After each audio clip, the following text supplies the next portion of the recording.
Hey Exiles, welcome to another live here on Talkative Try. Thank you for joining in on YouTube, on Twitch, wherever you might be. As always, remember, if you're watching the VOD on YouTube, give it a like, leave a comment, help support the channel a tremendous degree. Now, what do we have on today's episode, you guys? Well, as always, zero gameplay. No, I'm just kidding. I think I might actually play some PvE2 later if I have some time, but seriously, to, prep for the patch. But today, we are going to have a little bit of a yap session the next 30 minutes, okay? I hear there's some new Druid gameplay. Maybe we'll take a look at that. And then in 28 minutes, we are talking to the man who has single-handedly saved Path of Exile 1 and Path of Exile 2. The dude who makes the game 10 times better to play for noobs and veterans alike. No one can hate him. Everyone loves him. Of course, I am talking about the one, the only loot filter god himself, Neversink, the creator of Filterblade. He has the most nuanced Path of Exile 2, and honestly, Path of Exile 1 takes out there. He is the only reason I have Twitter still on my computer. I deleted it off my phone. Reddit is gone from my phone. Twitter is gone from my phone. YouTube Studio also gone from my phone.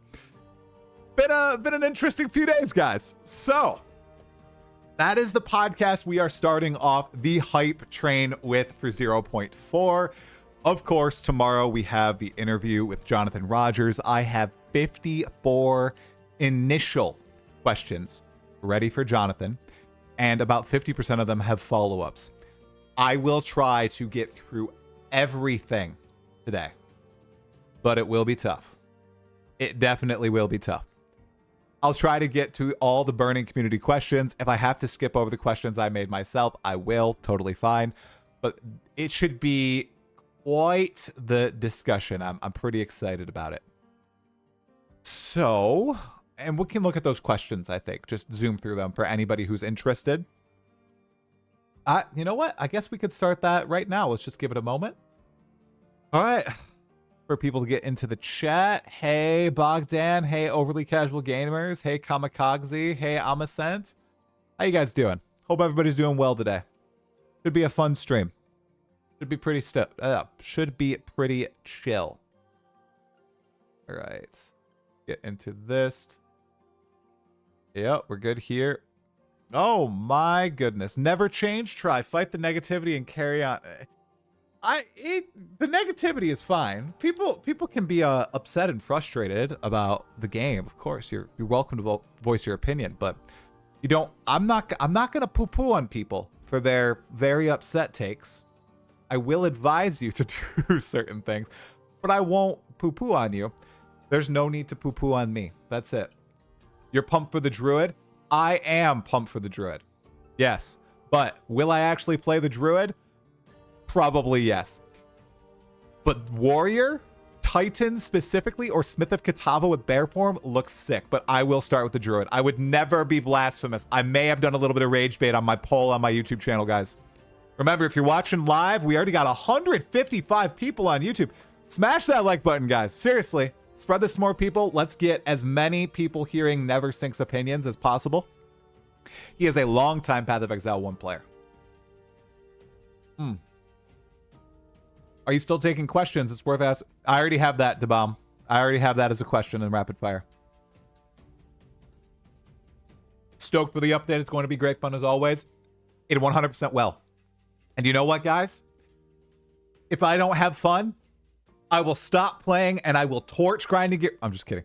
If I don't have fun, I will stop playing and I'll make a video. I'll make 2 videos. Hey, I might even make 10 videos about why I'm not having fun in Path of Exile 2. Do you know how easy it would be? Oh, can you imagine the farming? Oh. If you think my toxically positive videos do well, can you imagine if I farmed some PoE2 hate, if I didn't enjoy the game? I think I could go maximum engagement that way, guys.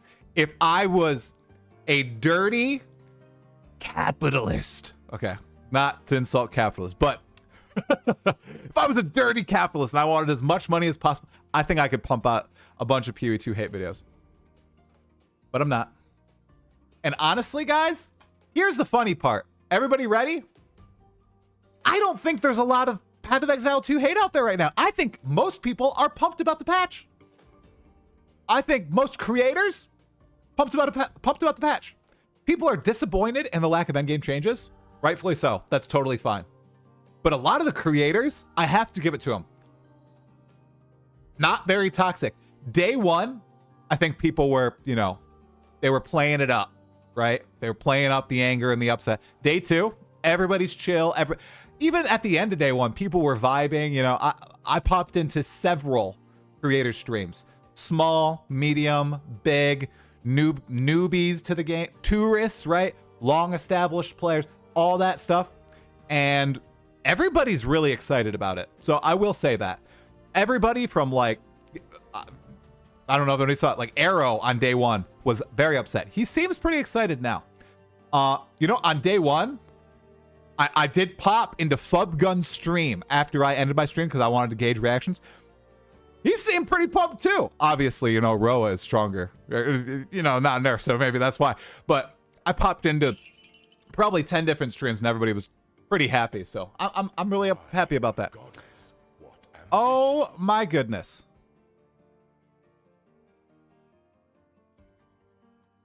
Oh goodness. Whoa, we got a sub. Thank you. Thank you, Discovery. I appreciate it. My interview tomorrow is at 3 p.m. Eastern. And a $10 donation from Smoothie. Thank you, Smoothie. I appreciate it, bro. After sleep, think about it further. Patch 9 out of 10 was 7 out of 10. Whoa, are we getting more people on the 9 out of 10 train for the reveal? That was my rating. Reasons. 1, we might be underestimating the impact of the new changes and additions. 2, the delays were right call. Explain below. No, Smoothie. You are, bro. Okay, here's the other thing that I did not put in any of my videos. And I didn't even say, because I just thought it was like, here we go. We wanted them to consistently release content, right? Whatever's going to be cut is going to be cut. Outrage, PoE 1 players, PoE 2 players, and then a slice of players who are like, stop doing all PoE 2 stuff or stop doing all PoE 1 stuff, right? Those were kind of the sides. They reacted. They said, all right, you are right. This is bad. We need to get back into the fashion of content every 2 months from our studio. All right? 2 months from now, guys, in February, we get a PoE 1 league. How crazy is that? That's actually insane. 2 months after that, in April, we get a PoE 2 league. How wild is that? And that's going to be the endgame league. If it's not ready, okay, that sucks that it's not ready, of course. And I'm not talking to like any creator. I think like I said, I think most creators have been pretty responsible. It's for the people who are like, this is the worst game ever. GGG focused on the wrong thing. This is the worst. Guys, I do trust in GGG to run their studio effectively. They have one of the most successful RPGs ever. They started from 4 guys in a garage, 3 guys in a garage, however many, and they built it up to this. Yes, there's stuff wrong with the game. Yes, they make pitfalls. Yes, there's plenty to complain about, but we are so freaking lucky. We're lucky. And you know, apparently, no, I won't talk about that. And tomorrow, guys, we are very privileged. Okay, this community, like the Talkative Tribe community and the PoE community, very privileged. They are sitting down and they are chatting directly with us, and they will be candid. Jonathan's not going to be like saying, oh yes, we are very aware of people's concerns with endgame. No, he's going to be like, yeah, we totally effed up. You know, we thought we were going to be able to ship the end game, and then we ended up reworking the Atlas tree. We ended up reworking the Atlas progression. We probably won't say that, but he's like, we put so much into this. We effed up. We scope creeped. The bad on us, egg on our face. We'll see you in April. I appreciate that. I just appreciate it, you know? All right. I got to read chat now. Thank you, Craig Hammer, for the membership. I appreciate it. We got a hype train on Twitch. Thank you. Hey, Chuckles. Hey, Blazeworks. Everybody, Blazeworks back from Japan. Welcome back, Blaze. Chris47XT Dog. Thank you so much for the sub, dude. All right, I went off. Ooh, Blaze, I can't ask any. Can you ask Jonathan why he's prioritizing league content over fixing the core endgame loop? Why are their priorities slightly out of whack? Yep, that's a follow-up question, Blaze. I already got it on there. I got you covered, man. Yep. I do have my finger on the pulse more than a lot of people might think for the blasters, okay? I understand that you have people like myself who only play, okay, some people might only play 20 hours. Okay, maybe even less. Maybe they just play the campaign once. Maybe you're like me. You play all the way, you kill the Arbiter of Ash, you kill Uber Arbiter, and then you consider yourself done. And you don't do it in 2 weeks. You do it in a month and a half, over 80 hours. Then you have the 200, 300, 400, 500. Have I seen somebody say 600 in a league yet? I don't think I've seen somebody say 600 hours in a PoE2 league. Just 500 is the max I've seen. Then you got all those players. I am repping all you guys. I know it's a meme that I'm not going to rep any of you and that I've never played Endgame, but it's not true. All right. Oh, and let's just talk about it for a second, Exiles. I crashed out on, when did I crash out? Was it Friday, guys? Yeah, I crashed out Friday. I recorded that video. You know, thank you for all the support on that video, by the way. It's 1 of 10. It's doing very well. It's at like 43,000 views or something. Something crazy. It was my breakdown of the patch and a little bit on my opinion and the community reception. And after I posted it, I was like constantly checking social media. I just, there was something going on.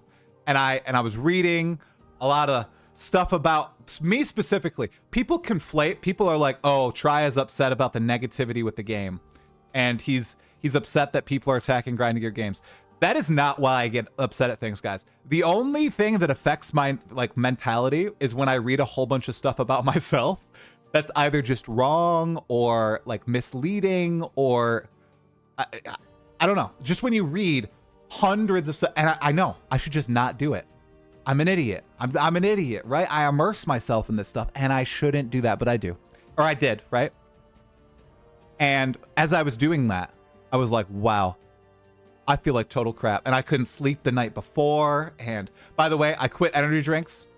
I've ran every day, you guys, and I quit energy. I've ran like every day the past week, and I quit energy drinks since the reveal stream. No more energy drink. I've been drinking coffee, guys. Is my teeth stained? I've been drinking coffee. But anyway, I was reading all that and I thought, okay, you know what? This is so bad for me. I shouldn't do this. I can't read all this crap about me because it's I think that a lot of people are like, oh, it's just internet stuff. And it is. But there's a difference between getting in a spat with somebody on Reddit, one-on-one, or even 1-on-2, 1-on-3, 1-on-4, and then seeing hundreds of social media comments just completely trying to dismantle your every being or saying, oh, Try said this when I didn't say that. And it's like, da, da, da, da. So I was like, all right, you know what? Cold turkey, no social media. I'm out. No more. It's done. I'm not reading comments. I'm not doing any of this. I'm not reading Twitter. Blah, blah, blah, blah, blah, blah, blah. I deleted everything off my phone. And I deleted everything off my browser. And then I had the first good night's sleep in a month that night.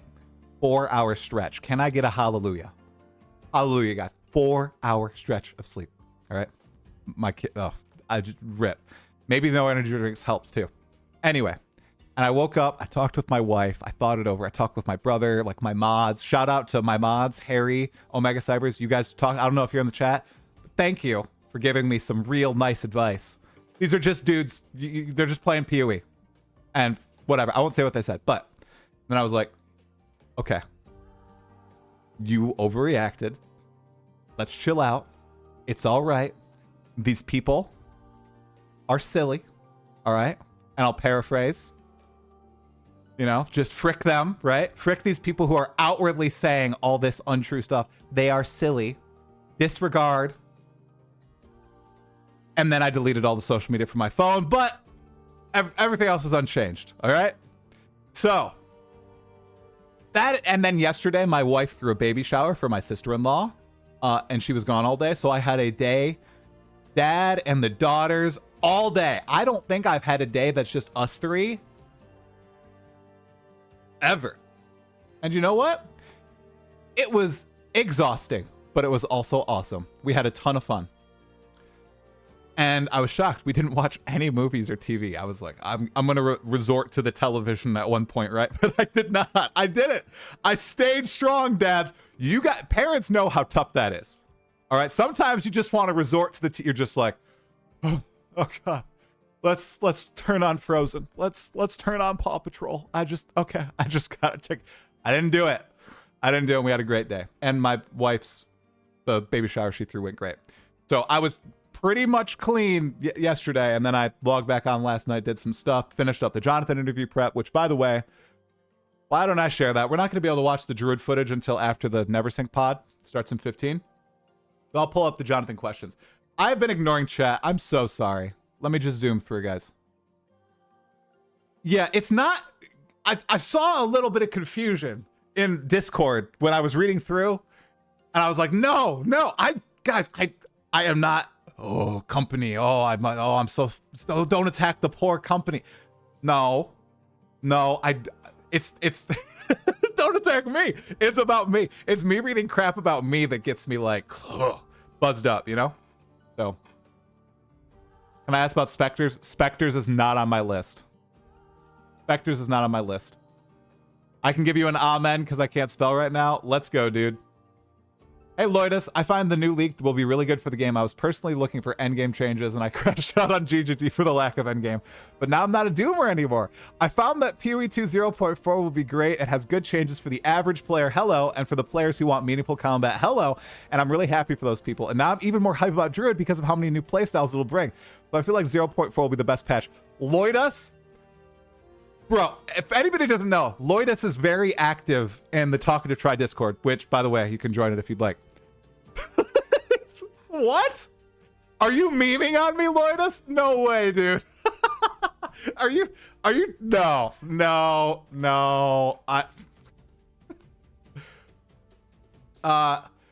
Yeah, little bits. I changed my mind on that. I just have to disregard the comments that really get to me. Like, if I start to read Talkative Try is a little slur, you know, okay, done. Move on.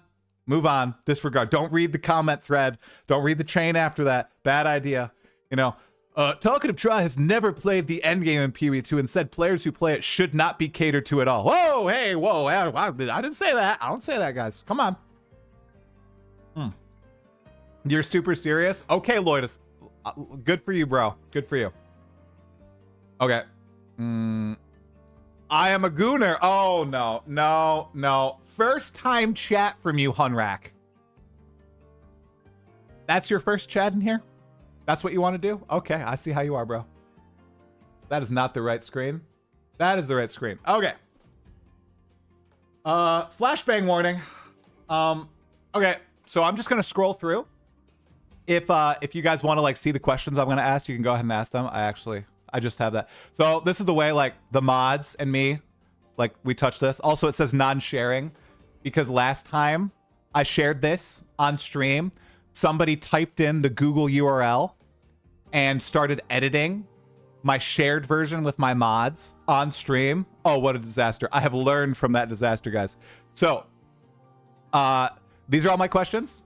And I just like press these as we go through. Like if I say, okay, let's just skip this one. Jonathan answered it in a previous question. We do that. So I still have to add my notes, but I have like, you know, follow-ups and questions pretty much good to go. So I have them and then answers right there.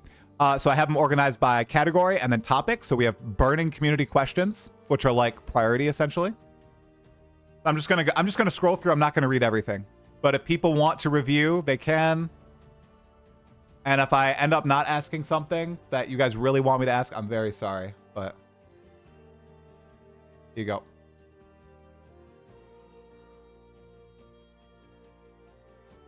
I'm going through. Man, it's wild how all the content creators who receive Giga hate are so oblivious to why they get hated. Classic pirate software mindset. Is the best. Could you explain why do I misunderstand why I'm hated? Go for it, bro. Could you explain what I'm misunderstanding? I'm pretty sure I understand. Yes, I'm going to ask about the transmog system. Yep. Can I share the spreadsheet view only? Oh, Blaze, what? Stop. You just got back from Japan. Don't spend money on me. Oh, my God. Thanks for the 5 gifted subs, Blaze. All right. How do you guys like about this last question? Oh, wait, I don't look. I want to save that one to be a surprise. Don't. You understand why you get hated? You sure? Like, why do you receive so much hate? Because I'm very positive about the game. I'm pretty family friendly. I don't like swear a lot, any of that stuff.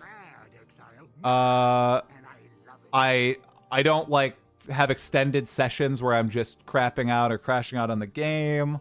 I don't play it nearly as much as a lot of very vocal people online. You know, a lot of people who would be in my position, right, where I'm interviewing the devs or talking to lots of people or have a successful YouTube channel about it, probably play the game for like 500 hours a league, right? And they put out a lot of builds and strategy guides. And the reason they play is to basically break the game, make the best build, make the best currency guide, run through it as fast as possible, beat all the content as fast as possible. And I take a very different approach. I am just giga chill. I'm very upfront about that. I'm not the most knowledgeable person. I'm aware of that fact. I have to look up stuff. I don't use third-party tools. I don't optimize my gameplay at all. I use Filterblade, but I think there's a lot of reasons that people don't like me. Did I miss any? Oh, Lloydus, thank you for the 5 gifted subs. Come on, bro. Appreciate it, man. Am I off is the best?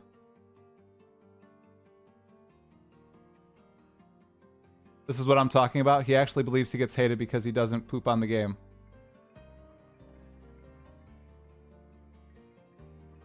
I don't know. The real answer boils down to one word. You are disingenuous, regardless if you think you are or believe you are. All right. All right, bro. We've been doing this a little bit more often lately, guys. Little bit more often. So I see that you're subbed. I really do not care, my friend. So, bye. Mods, could you ban that guy? I really don't want to deal with people saying I'm disingenuous. So, go for it. Thanks, Guitarholic.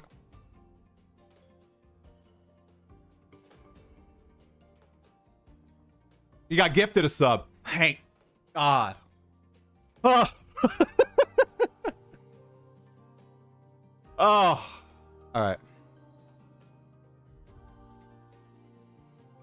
Yes, we can say bye now. Yeah. I will gladly admit I didn't agree with you with your opinion on the meaningful combat. When you played with Spear, it was slow and map, but you seemed to like it, and that's good too. Just wasn't for me. Hey, the pleb. Thanks for the 20 bucks, man. Us Tri-Gooners will defend you. No problem, guys. I literally do not understand where the disingenuous claims come from. I have no idea. I just don't get it. What is disingenuous? I don't... You know what? Here, you want to hear the truth too, guys? Want to hear this? The people who call me fake and that I'm an actor. I told this to my mods.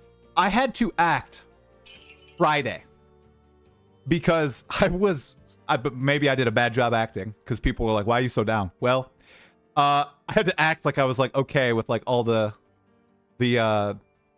upset comments about like the interview and everything and all that. I felt like poo-poo, okay? And I was acting so hard like it did not affect me at all. And I've been told by people I should act like it doesn't affect me. And I should never say that it affects me. But it did, and it does. I really have to regrow my shell. I was good for like 6 months. None of it affected me for like 6 months.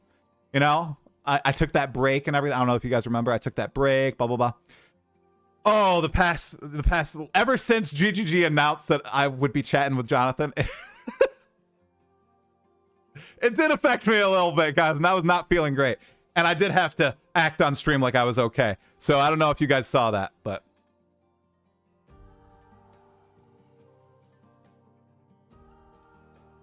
You can't care this much about the game and not let some comments get to you? Yeah. Disingenuous equals different opinions. Just move on, bro. I know. But I have to think about it. Guys, I have to think about it because, and here's the truth. And I told you guys this back then. When I spoke to Jung Grown way back at the launch of PoE 2, I reached out because he was calling me like disingenuous and fake and all this to his live chat of like thousands of people. And some of the biggest creators around think that I'm just disingenuous and fake.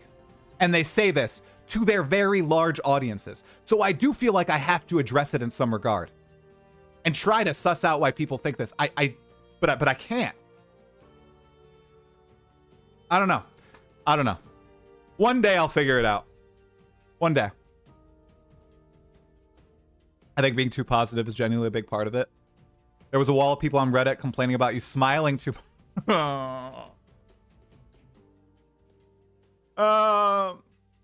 Hey, Rival X, The Art of Not Giving an F is a killer book. Is that a good book? Really? Thank you for the $10, bro. Divine power. No, yes. I know Rue said the density change is good. Guys, creators are very positive about all these changes. So I'm very excited. Like, yeah. People are very excited. I think it's just a few angry people who are not excited.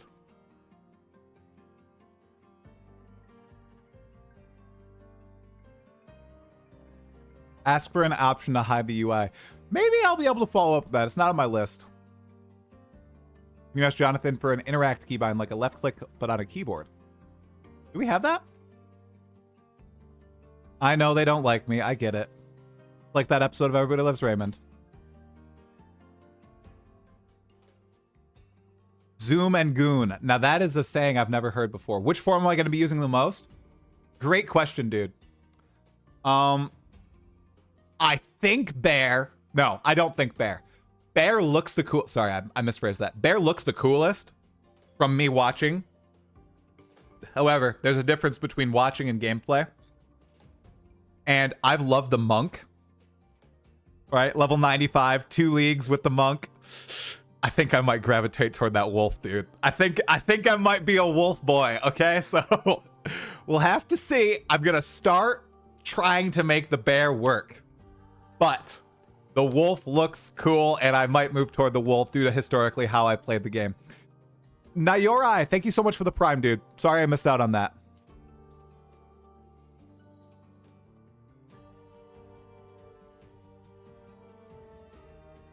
When is my interview with PoE 1? Who's PoE 1? I've never heard of PoE 1 before. Is that a creator? The interview is tomorrow at 3 p.m. Eastern. Considering you crashed out a bit last time you played Mace, I think Bear might disappoint you. I know, dude. I know. Hey, maybe I'll be able to turn it around. Are you talking about when I played Mace in 2023? Did I play Mace on stream? I can't remember.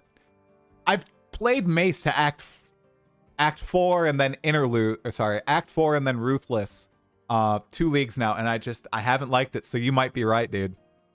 Oh, Hippocrates, thanks for the $10. Try if you were not with your toxic positivity, I would not be here. I love your content. Stop! Don't use that word! That has been co-opted! I am not toxically positive. Oh, shoot. Yeah, let's add that. Mods, can we add that? How do I add that? I love PoE 1. Do we have that on our... We don't have that. We're going to add that. My chat with him is tomorrow at 3. There we go. Just added it. I love this one. There you go. Beautiful. Let's spam it up in the chat, guys. I didn't realize we didn't have that. You and Jonathan can talk about coping with trash talk. No. I'm not going to bring that crap up. For all the crap I think I get, Jonathan and the devs get way more, okay? So I'm not, and especially Jonathan, because he's like the face of PoE 2, essentially. So, not even close. All right. It's time. It's time for Neversink, guys. Still Sane Podcast. Not Benediction. It's Neversink. Here we go. I do have to pee. I hope he's okay with that. I have been yapping longer than I anticipated. I'm going to post the interview immediately after. Hey, Bugs Error. Thanks for the T2, man. Thanks for the 6 months as well. Okay. All right. They will not force us. They will not disgrace us. They will not destroy us. We will be victorious. Muse uprising. You're a piece of resistance against all tryhards in the world. No, see, I don't want to be that. I don't want to be that. I just wish people were nice to each other. Like, we can all exist in the same game. We don't need to fight. We don't need to fight and say, oh, there's the tryhards versus the people who are just, you know, caveman brain like me and just playing the game for the heck of it until they don't have fun anymore and then moving on until the next league. We can all coexist. That's why I don't understand. I think a lot of people see PoE 2 as a game for one group of people or the other, right? And oh, PoE 2 is going to be different from PoE 1, and okay, no, I'll save it for the pod. Maybe I'll crash out. Maybe I'll crash out on the pod. I am interviewing Jungle Ryan again. Wait, Jungle Ryan. Is that Jungrown? He's not on the list right now, but maybe later, yeah. Do I have echo? I have an echo? I have an echo? How excited? I'm very excited for the patch. I have time off and everything. Okay, let's get Neversink in here. I have to pee. I gotta tell him I gotta pee. All right. I gotta pee really quick. Is that okay? Okay, he's probably listening. All right. Yep. Okay. Let's just get it all set up. I need to copy paste the list of questions. We had a long chat yesterday. Neversink and I basically had a podcast last night. Sorry, guys. It was a private pod. Oh, no hard deadline? Oh, okay. Split probably around hour, max 1.5 as kids are still awake. Okay. All right. I need to go to the bathroom. I'll be right back. I'm gonna play some nice music. Just need to pee.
All right, guys. Here we go. Oh, don't worry, guys. I'm talking about totems. Talking about totems tomorrow. Totems will be talked about. All right, I'll say it one more time before we get Neversink on here. Anybody on YouTube, hit that like button, smash it hard. If you're watching the VOD, leave a comment. Let's get everybody to hear Neversink's most based opinions, okay? All right, here we go. All right, we're gonna call Neversink. Virtual cam on. Good.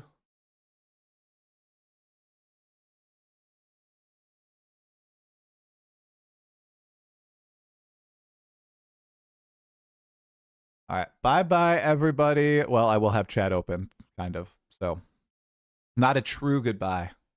Okay?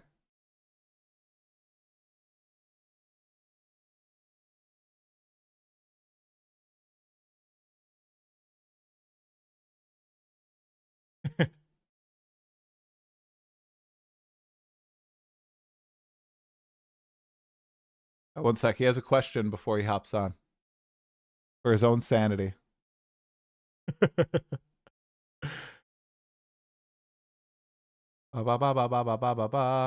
private podcast, so a conversation. That was the joke, Trace. Yes. Yeah, we had a private podcast. We had a conversation. Yes. Yes. Yes. So I watched Co-Carnage. I sent an email to his team asking for him to come on the podcast. Was not responded to. but he's huge, so I don't expect it.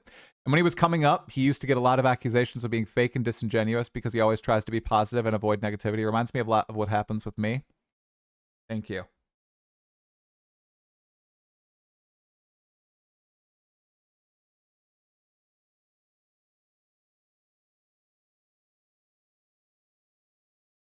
Neversink is so kind. Neversink is so kind. Guys, I'm gonna get him on. Here's what he just asked me. He's so nice. You obviously have your own takes on many topics. What is the etiquette regarding asking you for your opinion? Is this more of an interview, or would you like a more back and forth again? Oh my goodness. He's so sweet. He's so sweet. All right, here we go. Let's call him. Neversink is so nice, guys. Oh my goodness. All right. Pop out. Full screen. Hey there. Hey, Neversink, how you doing, man? Quite well. Had a good day. How about you? What about you? Oh, I'm doing well. I was with my kids again all day, and I am very tired. So my wife is a stay-at-home mom, and I work. So I've got the past 2 days. I have had taste of what she does every single day while I'm at work, and it's very fun, but it's very tiring. 100%. Oh yeah, that's brutal. Here, I'll also center you, Neversink, if you don't want to do any adjustment, Sure. because I have it cut a little bit. Oh, perfect. I'll just zoom out the camera. You're zooming out? Otherwise Okay. it's fine. Perfect. Yeah, then we could be the same Okay, I'm done. size. Done. All right, I'll center you. Here, how far can I cut? Cut there. Maybe I'll make you a little. Oh yeah, perfect. There. Oh crap! I adjusted myself. No. Crap. Happens. Yes, it does. It's late for you though in Germany, right? Is it? You stay up late a lot though. I mean, we just did chat Yeah. last night at Yeah, like pretty much. like what? I'm pretty much now, and I think it's just a personal habit. Usually, kind of my best creativity either comes out very early in the morning or very, very late at night. So sometimes I get an idea or a project or a piece of code or something I want to pursue, and then I'm gonna stay up for hours until like 3, 4 a.m. and work at it. That obviously creates a lot of issues at work Right. sometimes, but it works out eventually. Yeah, 100%. I get that. Sometimes you just have something like a spark of imagination. I've had that with videos. I've had it like with D&D before.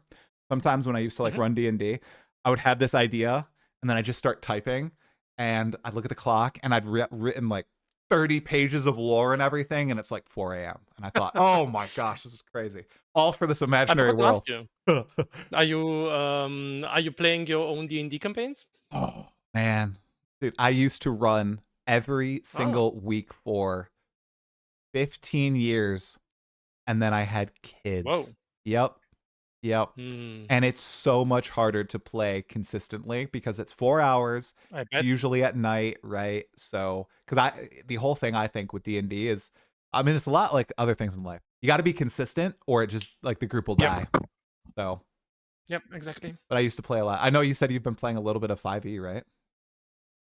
Yep. Currently playing with some with my girlfriend and some people from work, and we are now level 8, 9, and kind of the middle of the campaign. We're trying to meet up every 2 months, and it's really hard with everyone having kids or having plans and all of these things. But we kind of make it work, trying to work more remotely right now, but you know.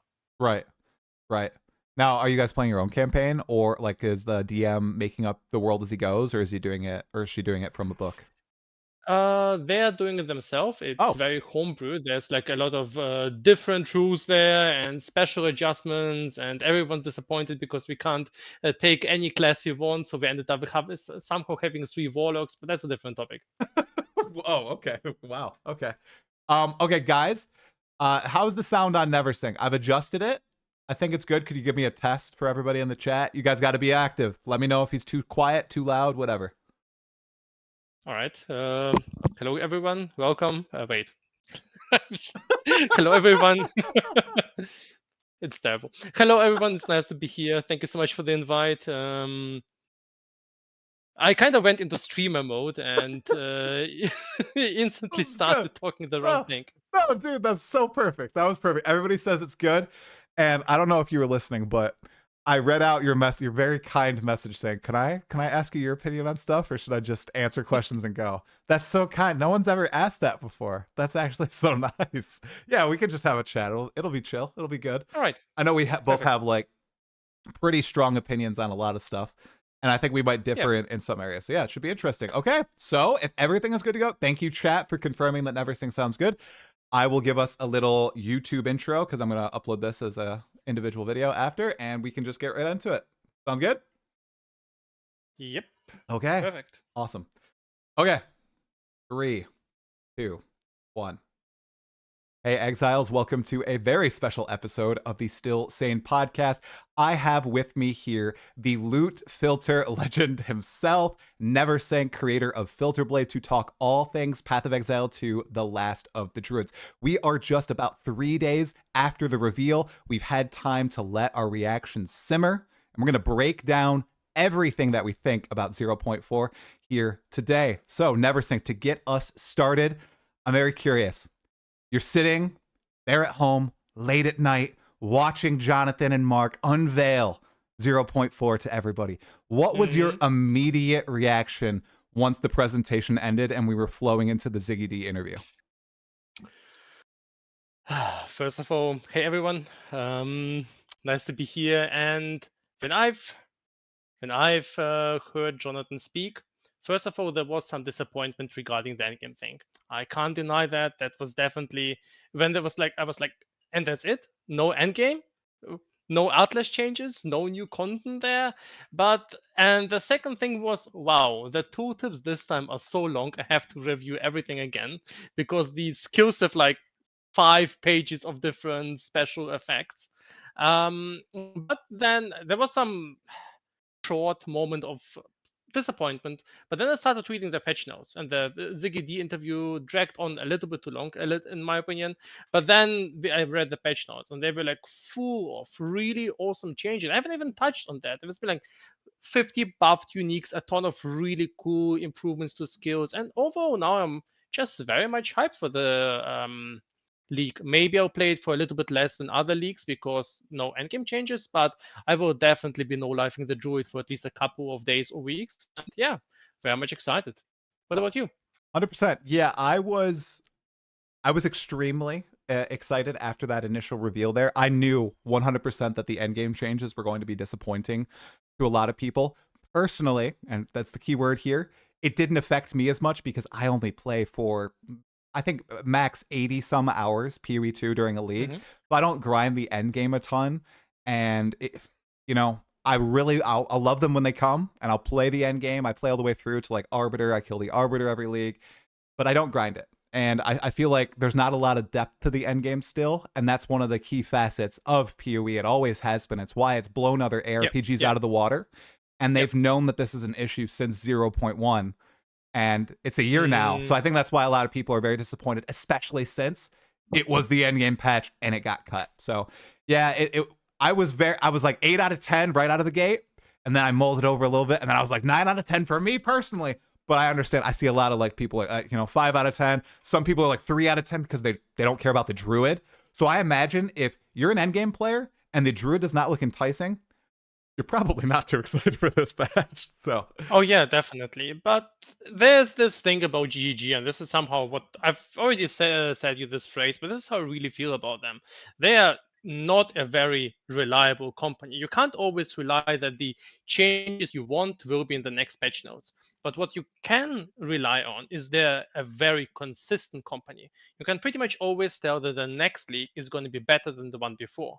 Then the next league afterwards is going to be better than the one before. And they will be more or less in the right time spans. And you can rely on the consistency of things getting better, better, and better. So sure, this patch going to be a little bit short there, but it is consistent 4 months time, and 4 months later I'll be back, and I'm pretty sure the endgame changes will be there.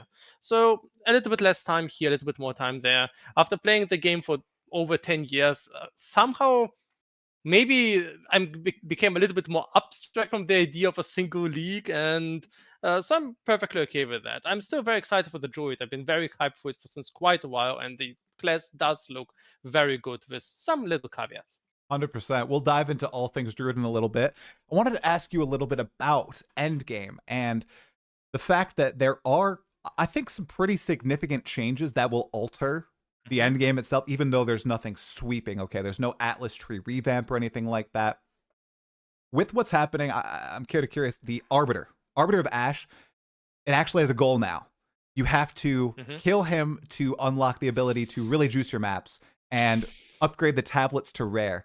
I'm curious what your thoughts are on that gate, or actually kind of a goal to killing Arbiter now, because before it was kind of aimless, right? Mixed feelings. Okay. I'm going to be honest. I think the Arbiter is probably the worst boss in PoE2. I feel like design-wise, there's a whole bunch of, in my opinion, cheap shots. Now you can learn them a lot better, but still, I'm not really a huge fan of them. Visually, absolutely stunning, great voice lines, cool attacks, and all of this stuff, but I'm not really feeling that this is a great boss. And then there's all just this fact of inconsistency. What if you won't find all of these things? What if you mess up one of the 3 citadels? You're playing self-found, you messed up one citadel, good luck searching for the next 30 hours for the next citadel. And this is just something where I feel like, yeah, all right, it solves the solution, but I feel like everyone already knows this won't stay this way for more than, let's say, 4 or 8 months. So it feels like a temporary solution, maybe something that they wanted to do, or maybe give some players, some sort of additional step to depthen the endgame, maybe artificially, but it's not something I really like to use is the word elegance. I got it from the Rimworld author and his book, and he uses this to describe how well a mechanic is, not just in terms of depth or fun, but also simplicity. And this is not an elegant solution. I feel like this is a solution that will need rework. We'll see changed again. And I'm pretty sure everyone who saw that knew, kind of in their gut feeling, this won't stay the same. Right. What about you? Do you feel the same? My initial reaction was really negative to it, and just locking the ability to upgrade your maps with the tablets, make them rare and everything. After I thought about it, I think the idea is kind of cool because it puts an actual reason behind going after Arbiter, because right now it's a few Atlas points and your boss tree, right? That's it. And they're not that impactful, as we've talked about many times before in the community. However, there's the problem that has existed since launch that many people, including myself, have beat the drum up. Yeah, the entire path to Arbiter is just so inconsistent. It frustrates me to no end. You still have the forums, you still have people in stream chats, you still have me hitting like level 93, going straight out, doing what GGG says to do, looking for citadels and not finding any. I despise that it's RNG. I wish it's the only pinnacle boss. It would be different if there were like 5 pinnacle bosses and you have the deterministic one, you have the RNG based one. It's the only true pinnacle boss that gates behind now this really cool reward, and it's totally random if you find it or not. And I didn't see any changes to do with citadels in the patch notes, unfortunately. So I just wish that they would have taken that extra step, and I assume they're not doing it because the entire endgame will change. But it still feels bad to progress your character so far and still not find this vital part of the endgame. Definitely agree there. I mean, you're definitely right that this adds something like an additional motivation to actually farm Arbiter and get to, well, not farm, but get to him. And additionally, I mean, the Arbiter boss drops have been improved so much. So that is definitely a big thing. The Moria Invictus armor, the gloves, all of them look a lot better. So, at least there's also the incentive in terms of items. But yeah, I feel like the inconsistency, you hit the issue exactly, the nail on the spot. It needs to get fixed. Yeah, and it's all seed. I already said it's like RNG based, but then you have like these players who have a better seeded Atlas, and they're like, well, I found like 20 citadels and this, and it just makes you feel so rough.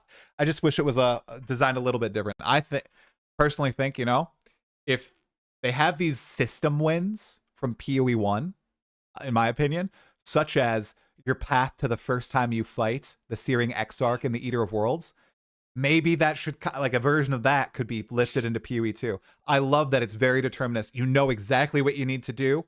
You know how you're going to get that first boss fight, and then you know how you're going to get subsequent boss fights. I find it very funny that Uh-oh. some of the lessons that it feels like GG kind of could have learned from PoE 1 repeat in PoE 2. And that doesn't happen all the time. It's kind of more of a rare occurrence, but Hmm. it's exactly the same thing with the tempo destabilizing, and you have to choose between the Atziri boss or the tempo resetting. It feels like, hey, we kind of had this in Betrayal twice. Uh, Is that how it works? I I didn't even realize. So if you kill Queen Atziri, the temple will reset. Yes, yes. Oh. Uh-oh. Uh-oh. And I mean, I'm gonna give them the benefit of the doubt there, maybe. And I give Jonathan extra benefit of the doubt. I played Loop Hero 2 weeks ago. I was really amazed by the game, and he mentioned it was his inspiration for the thing. And maybe they'll get some sort of a sweet spot where you kind of choose either that or that. Or at some point, maybe you say, okay, the tempo is kind of bad now. I want to reset it anyway. But I am worried that this has been a bad decision. Anyway, I'm jumping ahead of there. Oh, totally fine. And chat is very insistent that they said only 2/3 of the temple will reset. So it's like a partial reset. So maybe part of it explodes. That's Yes. it. Oh, that's Yes. interesting. Yes. It Oh, feels like every time you complete the tempo anyway, only some part of it will reset. okay. I'm not quite sure how it will work, but if you kill Atziri, apparently 2/3 of the tempo will reset. But the question is, I mean, if you have, let's say, 4 valuable tiles that you really like, let's say the double corruption tiles or something else you're farming, 2/3 of the tempo resetting, and will be huge. On top of that, one thing, so when he said Loop Hero, I immediately saw what he was referring to. In Loop Hero, one of the huge mechanics is adjacency bonuses of tiles. So if you place one tile and then place another tile, they kind of get upgraded because they're adjacent to each other. And it feels like this inspiration was very much carried over. So if you reset, you don't just lose 2/3 of the tempo, you lose all of these synergy bonuses that you've been really carefully stacking up. So it feels like it's almost probably like a full reset. So I won't be surprised that, especially if the uniques will be mediocre, that many players will choose to pretty much never fight Ethereum in the end. Interesting. Okay. No, that makes total sense. Because when it resets the temple, it's probably going to be your best rooms. And even if it's not, it might be the room that's empowering those rooms that you want. Yep. I see. That makes a lot more sense. Okay. Yeah, that'll be so interesting. I've never played games like that. The closest I've got to building a temple is the Temple of Atsual in PoE1, like building your own thing. Mm-hmm. So I'm very interested to see how this pans out because it's like that on steroids. So yeah, it's very different at the same time. I think it feels like, well, it's inspired by Incursion, but at the same time, the inspiration is mostly in terms of the theme. But the actual gameplay most likely will be very, very different. You are building up the tempo, you are partially running. There's this thing with the pastime. It feels like they've injected a lot of different new ideas there. So it's going to be definitely interesting to see. I can actually imagine it will be an absolutely amazing league. And while everyone is currently, not everyone, some people are currently a bit upset about the end game, I won't be surprised if people will be just absolutely enchanted by the tempo for the first like week or two. right. It seems like it could be a lot deeper system than some people might realize upon that Yeah. first glance, especially when you're in there placing all the rooms, dealing with the future, the past, all that stuff at once. You have the bosses, you have secret stuff that seemed to be like kind of hinted at. Like there was one, I swear, Neversink, it looked like an updated metamorph. I saw a boss that was made of other boss pieces. Oh, it looks so cool. I'm like, oh, could this be hinting at something in the future? Like an actually cool metamorph where you fuse together different body parts of bosses throughout the game and they use those abilities. Oh, I'm very excited to explore it all. A qualm I have, let me know if you feel the same way. Sometimes it feels like GGG in some of these breakdowns for PoE1 and PoE2. They've been very, like, they dive pretty deep into a lot of systems and it leaves less to the imagination than I feel like they did maybe 2 or 3 years ago with reveals. Like they really went into the temple, right? They even showed the Queen Atziri boss fight. I was shocked. They didn't show all of it. They showed a little bit of it. I'm curious, are you a fan of this is funny for you because you do a lot of work before the league. Are you a fan of knowing less about the contents of the league and discovering it for yourself when you're playing? Or do you like to be able to prepare a lot beforehand? That's a loaded question because first of all, in PoE 2, I know nothing before the league. In PoE 1, I do get to alpha test the league, so I know a little bit of something. But in PoE 2, I am exactly as blind and get exactly as much data as everyone else. So it's a bit different there. But Okay. regarding the question itself, I feel like it's always great if there's surprises to be found in game. And as much as I appreciate all of the data mined information afterwards, I honestly wish going in blind feels a lot more cool and then discovering all of these cool new things in game. Um, so I can actually imagine there's much more to the league than they've shown. So, for instance, one thing that they've shown at Siri, but maybe there's an Uber at Siri. So that is one thing that can definitely exist. I mean, if they're copying PoE1 already or migrating PoE1, on top of that, I would definitely not be surprised if there's another hidden ascendancy class. A couple of theories that could be is maybe if you replace all of your 4 limbs with grafts and then enter the machine again, maybe you get this sort of option to get some sort of special grafted ascendancy. And I can Ooh. totally see a blood mage with the whole vow theme having some sort of vow blood mage ascendancy. In general, I feel like they have so much room to hide stuff in this sort of layout. Maybe there's a hidden synergy and the room gets upgraded to something absolutely new. And considering how much stuff they basically have, at this point they can just take a boss, paint him red, add a little bit of fog there, and slap a new unique reward, and everyone will be happy. Yep. They're the kings of asset research. I noticed that when they were showing off the Mm-hmm. temple. I was like, oh, there's a bus from there. Oh, the map, and there's slightly rescanned. But I honestly do not care when they do that. Definitely. If the gameplay's good, if the rewards are good, if it feels good, who cares if they're just taking another boss, slamming him in a different arena, maybe giving him one new move? It still feels good to me. So yeah, I think they did a lot of that. As long as it's not a pinnacle boss. I feel like for the Oh, pinnacles, it's a little bit of a different thing. Mac. Then yes, I did feel that this was a little bit cheap.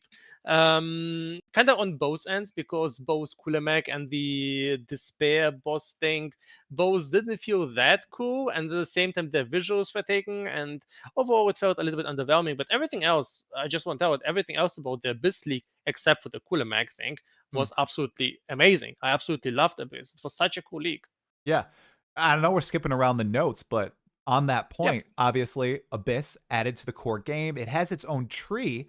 We saw a little bit of the tree, dude, and I think it looks like the coolest tree out of all the others. It looked like the nodes that they showed off, at least, were like, oh, wow, that's actually pretty impactful. Okay, this looks more like PoE 1 as opposed to the PoE 2 trees for the leagues, which honestly are very underwhelming in my opinion. What did you think about one, the tree, and then the implementation of Abyss? So, first of all, I think Abyss itself is the best league we've seen so far. And I mean, it kind of is understandable. When they designed PoE 2, they pretty much said, okay, we need to take as much as possible from PoE 1, rework it with as little time as possible so that it's new and flashy and shiny. And now they had time to actually design a league up to their new standards.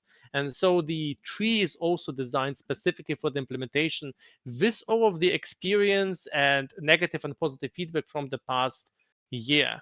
So now we can actually see a fully fledged, well-developed league in PoE 2 standards. And if you'll see such leagues coming up every couple of months, the game is going to be amazing in, let's say, a couple of years when all of these effects going to start stack up, emerge, all of the new uniques going to start be improving. So yeah, I think the tree is great. Their nodes are much more interesting. One of the weakest points in PoE 2, in my opinion, is the standard Atlas tree. It is such a bore. There are a couple of interesting nodes, but overall, especially comparing to PoE 1, it doesn't feel like the same company. It's one of the weakest pieces of PoE 2. Yeah. I mean, they talked about swapping with the last 6 months of development effort from 5 years of campaign creation to the end game. And I almost wonder if the Atlas tree was one of those last slap together things because the main one does feel super underwhelming. So, and I'm glad. So obviously the end game thing was disappointing. Man, am I so glad that Mark outwardly said, "Yep, it's disappointing. Here's what we plan on. Like, it's coming. We know exactly what the problems are. Atlas tree sucks. Progressions over here. We're gonna redo it. All right, and we're gonna make it good. We don't want to rush it in. We're going to give it another 4 months to cook, and it should be much better than a half-arsed implementation that we could have got, in 1 week. That right? is one of the qualities I appreciate so much about them. Sure, they might mess up, they may make mistake, they may run out of time. All of these things happen. They're human after all, I think. But they acknowledge the issues they create. They acknowledge Right. if something is missing. There won't be any of this really annoying things going on. Yes, we are aware of the issue and we tried our best, and we are doing all of our efforts to data mine whatever. You know that they tell, well, we messed up, we are working on it. Next league, I'll look into it. And it feels that they are very, very hands-on with this and very honest. And I really appreciate that quality about GG. Yeah, definitely. Now, one thing that let's switch gears entirely. One thing that I'm very interested to see how GGG tackles in the future relates directly to you. I want to talk about filters for a little bit since we have you on the episode. Okay, so they intended for Path of Exile 2 to be played without a loot filter. Day 2, I downloaded a loot filter. I said, no, there's no way, GGG, it's not happening. You're not even changing the tags, the color. Oh, we're doing a filter, right? With that being said, and they always said, oh, because we don't need a loot filter, we're not going to put it in game. Right up front, do you think that eventually they will make a homegrown filter in PoE 2, kind of like last Epoch? And if they do, what are the challenges behind that for them? Once again, well, it's a loaded question. I don't know. I honestly think yes. Okay. So the moment where I started thinking that the answer to that is yes is the moment they implemented async trade. Because to make a good filter, you don't just need. I mean, the filter logic itself is really not that hard. It is a rule set of if that, then show this. If not, then show that. And there's like a couple of hundreds of rules stacked up one after each other. There's order to them. There's a lot of details. There's a lot of fine details. But a developer and a data expert with some time and an expert on the game, given 1 month, can bring together something very, very solid. And with player feedback, you can polish it up to a quite good thing. The issue with a filter is the community. And I mean it in the best way possible. PoE is an insane game. Things change constantly. There's new builds, there's new metas, there's new discoveries, there's a lot of special niche cases. The fact that something is not on the filter that is used by most players will definitely be abused by some people. And there's the decisions you put into the filter manipulates the economy and what the players feel and how much access they have to the items. So the issue they have is they need to actually, if you want to make a good filter, what I want to say is you need to be really good at working with data. And with them working towards being able to price an item, that is actually the first prerequisite they need to properly create a loot filter. So with that being available, maybe at some point we'll see some sort of a semi-simplified script or semi-simplified UI where you can tell, well, if that's unique and it's worth at least 10 chaos, or the cheapest version of it is worth at least 10 chaos, and then show it if it's jewelry, or no, if it's some sort of currency, always show it. If it fits to my build, always hide it. Maybe they'll choose to go for some simplified version. There's a lot of challenges there, and some of them include, well, how do you migrate it from one league to another? They rename like all items every league. And there's like a lot of small and large things. But with the game growing, with the game becoming more and more pretty much the front line of the ARPG world, I can definitely see that there's going to be there is a future where there will be a full-fledged in-game filter editor. I'm not sure if this will be something that all of the end game players will be using in the end anyway, because I feel like with modern filters being like 5,000-6,000 lines long, editing it in game might be a bit too hard. Right. Now, your filter, it's a Herculean task, what you do, in my opinion. I've watched some of your streams. Man, I took, I have a computer science degree. I haven't used it in like 6 years. Just watching you go through even some of the more simple stuff, I'm like, oh my gosh, this is crazy. Now, are there any other features that you guys are implementing for this particular league, or any recent ones that people might not be aware of? Because I know You got the filter, right? Which is honestly what I use most of the time. I just get your base filter. I have the regular, strict, very strict, uber strict, all that for P1, P2. Mhm. But then you have all these other tools on top. Do you guys have any new features coming? And are there any like underutilized features that you think people would really love to use if they actually knew they existed? Because some people might just be like me, where they get the default filter and that's what they use. Well, yes to both. So from the features, I am okay with spoiling that they're coming. There's some even larger features coming in 0.5, but I don't want to talk about that right Oh, now. okay. All right. Neversink. I see you're pulling a GGG here. You're delaying to 0.5. Okay. But but there are cool features for 0.4. So 0.3, we implemented this auto adjust feature on Filterblade. And the idea there is you go to Filterblade, you click this auto adjust button, and then you get this nice little UI because Filterblade is a cool site. There's a lot of power. You can do a lot of different things. You can customize your filter to some insane degree. I've seen people doing like 8,000 changes to the filter, and at some point, even I lose track what they're up to. So but this is a lot of complexity, and sometimes all you want to do is you want to play druid, you want to have an optimal druid filter. So what we've built in 0.4 is we've built this auto adjust button. You click it, it's right on the front end of Filterblade, on the front page of Filterblade. You click it, you select druid, it gives you the pre-selection of armor, weapon types, and then you click apply, and then you get a pre-customized filter. It's working perfectly fine. And now we are bringing the same thing for the end game. So there's a similar feature where you can select what are you playing in the end game, what do you want to sell, what do you want to salvage, and then it automatically configures all of the tiered items, all of the crafting bases, all of the potentially interesting pick upable things. So this is what we are bringing for 0.4. This auto adjust feature for the end game, I think, is going to help a lot of players get a filter with just, well, basically a couple of clicks. You go to the site, select your class, adjust a couple of buttons, no huge complexity there. And if you want, you can then go to customize and still fine tune everything afterwards. Excellent. Yeah, and on top of that, there's a lot of work involving getting the tiering to be better. I mean, if you've played Keepers, right? I did 36 challenges, baby. Yep. Woo. Awesome. I actually did. selected the challenge this time. I No. leveled to level 97, and I still am at 16 challenges. Yep. Dude, they were so easy. Either way, they were so easy. I know. I What? just didn't feel like it. I farmed the Mage Blood, and I was like, okay, I'm done with the league. I'm gonna go do some development. PoE 2 is in like 3 weeks. Yeah. I need to do some filter stuff there. I don't want to do any more farming. Yeah. Anyway, we had a lot of troubles with divination cards in in Keepers of the Flame, and that's because with the introduction of the async trade and then the introduction of the marketplace, there's a lot of special issues there. So I've done a ton of reworks regarding how we treat tiering divination cards.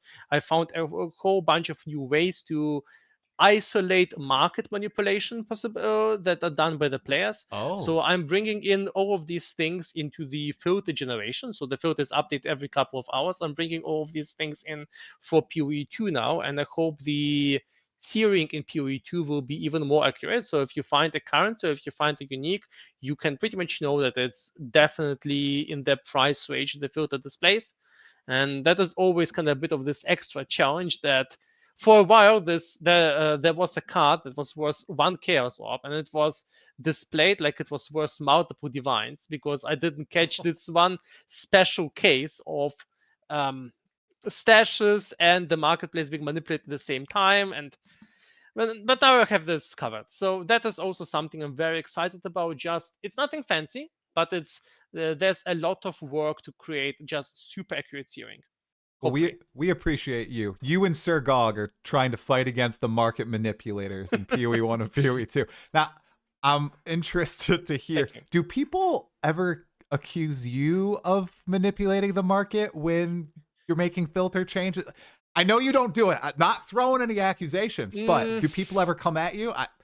If they are, what are their names? We'll get them. Okay. Perfectly honestly, I mean, I am manipulating the market, not intentionally, and not with evil intent. So I'm not doing it for any personal gain, but the fact that since so many people are using the filter, if something is omitted or something is not highlighted correctly, I am definitely manipulating the market.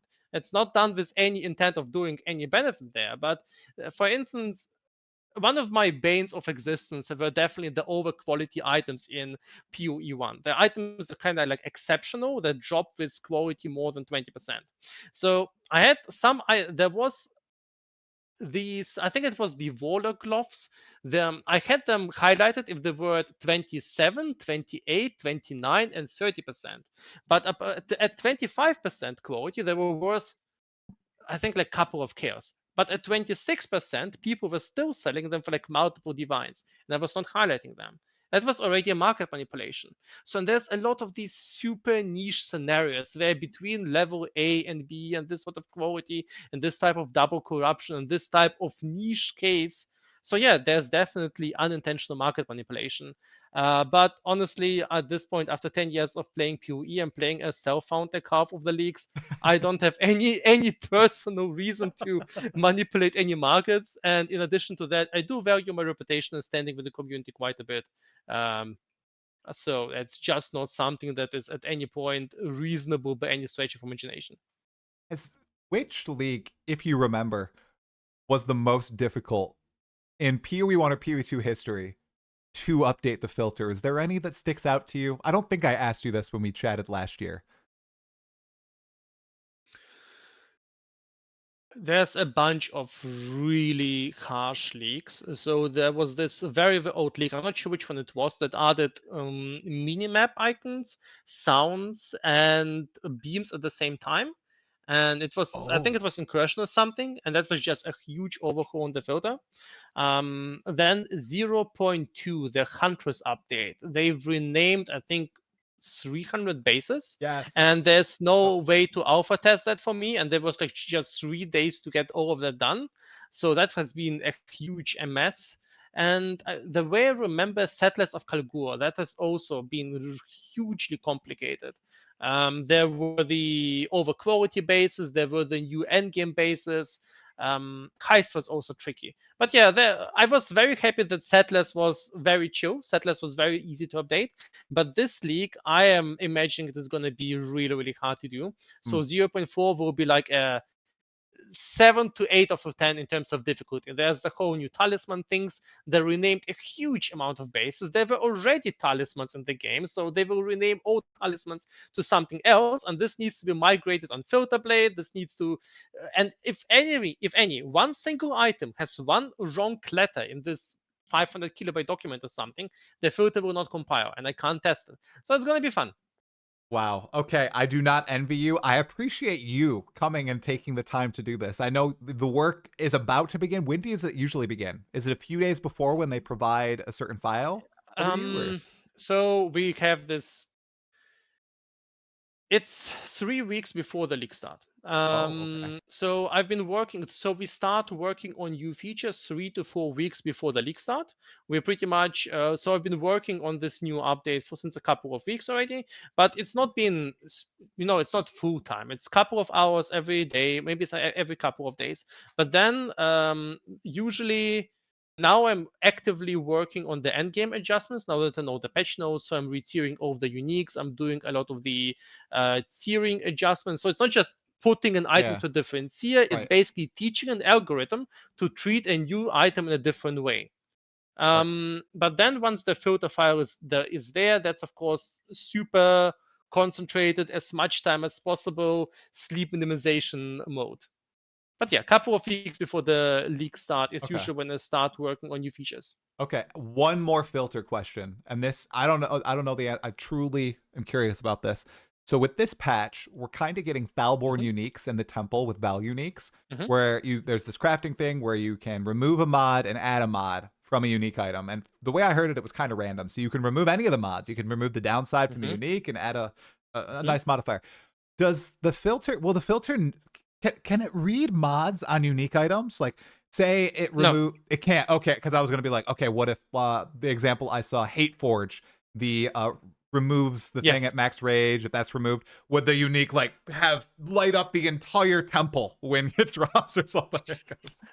I am both upset and a bit fortunate that it did not do that. That means I am perfectly okay if I can just highlight the fact that this unique is somehow modified Okay. and leave it up to the player to figure out what is worse. Okay, awesome. I just needed to know. I was really curious because I thought about that with the Foulborns and everything when I was getting them. I was wondering, okay, is it going to tell me like this one's giga valuable versus? But yeah, okay, cool. Okay, end of loot filter stuff. Let's go to. Okay. We'll end with the Druid. Okay, let's end with the Druid and let's go over to balance. Okay, because there were a lot of balance shift this patch, and one of them is an addition as well as a shift. And I know you want to talk about it. It's a little spicy. A lot of people are a little upset. Totems, okay? Obviously, in this patch, we have the spell totems, and now ancestor totems have been changed to require 3 endurance charges to use. There's been a lot of debate online. I'm going to be asking Jonathan about it tomorrow too to get their intent. I think you're on the money with their intent, so I think it's going to be a little bit of a repeat answer. But I'm curious, what do you think about this whole fiasco with totems? So I'm going to tell something heretical, and I think a lot of PoE 1 players are going to hate me for that. I feel like totems in PoE 1 are not that awesome. Yes, you can just place them down. Then you place your 5, 6 special smaller sticks, and each of them deals a little bit of damage. And you pretty much always play Hierophant, and then you run around in circles because your character doesn't deal any damage yourself. That's basically the totem playstyle in PoE 1. You maybe drop a brand or a support spell. I'm not saying it's bad. We've been playing that for ages. I will play a totem build occasionally myself. But honestly, I feel like it's not exactly that great either. And PoE 1 has been, while PoE 1 had some rough spots here and there, PoE 2 had some rough spots here and there. PoE 2 has actually shown some amazing quality of improved combat style. We have these cool boss fights. We have characters like the Monk performing interesting combos. We have the fluid combat and things. And I really don't want the PoE2 play style turn into this: you place a couple of sticks, then just run around in the circle. Now, the issue with that, of course, you can say, well, what's the issue? If you don't like it, someone else will play that. Well, the issue is if there is a very efficient way to play, we saw it with Lightning Speed, everyone will play it because you feel stupid in an ARPG if you don't do that. So I feel like with PoE2 being you will still be able to run totems only or primary totems, but I think this will require some high tier gear. So I actually like the approach with totems. I like that totems are this sort of super ability. You need to get some charges, and there are some ways to generate charges, but I'm going to be honest, I feel like GEG needs to add more ways of adding charges. Don't necessarily need to be easy, but there needs to be just more ways. Because right now you can use Vo's Devotion, you can use some profane rituals, you can use some very slow things. Like no one in the end game is gonna eat corpses. Slow down, start eating corpses with the Wyvern, keep moving. That is not how you play in the end game. That is just way too slow. The bear, maybe if the bear passively generates enough endurance charges, cool. I can see that. That is a working method. But overall, I feel like we just need better tools. And the charges mechanic, I'm going to be also, I feel like I can't exactly put it right towards. I feel like it's not the most elegant thing I've seen. So it is working. It is a working example of a generator spender, but I feel like there's just something to it. It could be somehow better. I'm not sure how yet, but I feel like it's not the most elegant way they could have implemented that. It's still clunky because there's just a few, Yes. like you said, you just listed off 3 things right there for power charges. There's just a few very specific actions that you need to take or things that you need to do, whether you're like going to somewhere on the tree or something that you need to do. There's very few options available, but they're locking certain playstyles behind those options. I think you're bang on with the elegance. I'm going to add this elegance thing to my dictionary now. I like this word elegant constantly. That's good. That's really good. So I think you're bang on there, and I think it ties into another balance change that doesn't affect just one playstyle, it affects us all, that I've also seen probably the most debate about. And it's the 40% reduction to density of monsters once you hit T15 maps. So it's basically campaign size packs throughout. What is your take on what Grind Gear Games has attempted to accomplish here? Because honestly, Sorry, just one more thing. Jonathan said No, because... I actually want to ask you, what is your take there? Oh, okay. Here, Jonathan said it was because people were getting swarmed. I'm gonna ask him tomorrow, but I don't know if that's like an accurate represent. I don't think that's what people were feeling. I think the big thing was what they're trying to accomplish is, okay, people are getting swarmed. What does that mean? It means that they can't see their character. It means that a lot's happening on screen. There's a lot of monsters going on. You are forced to use abilities that will destroy the entire pack very quickly, if not instantly. And that's not like the attrition-based gameplay that you see for, I think, a good chunk of the campaign at least. I've often said my favorite zone throughout PoE 2 is the manor. Because it feels like a war of attrition. If you are if you're not under-leveled, you're like right on point, and you're moving from the top of the manor to Count Geonor, that is peak PoE 2 gameplay. I love it. I would love to see that rolled out to endgame as well. I know that's very difficult due to it being an ARPG, but I feel like with this change, they're working toward that. You know, better visual clarity. It makes more skills viable.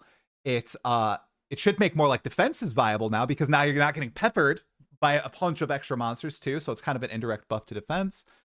And I bet it improves performance as well.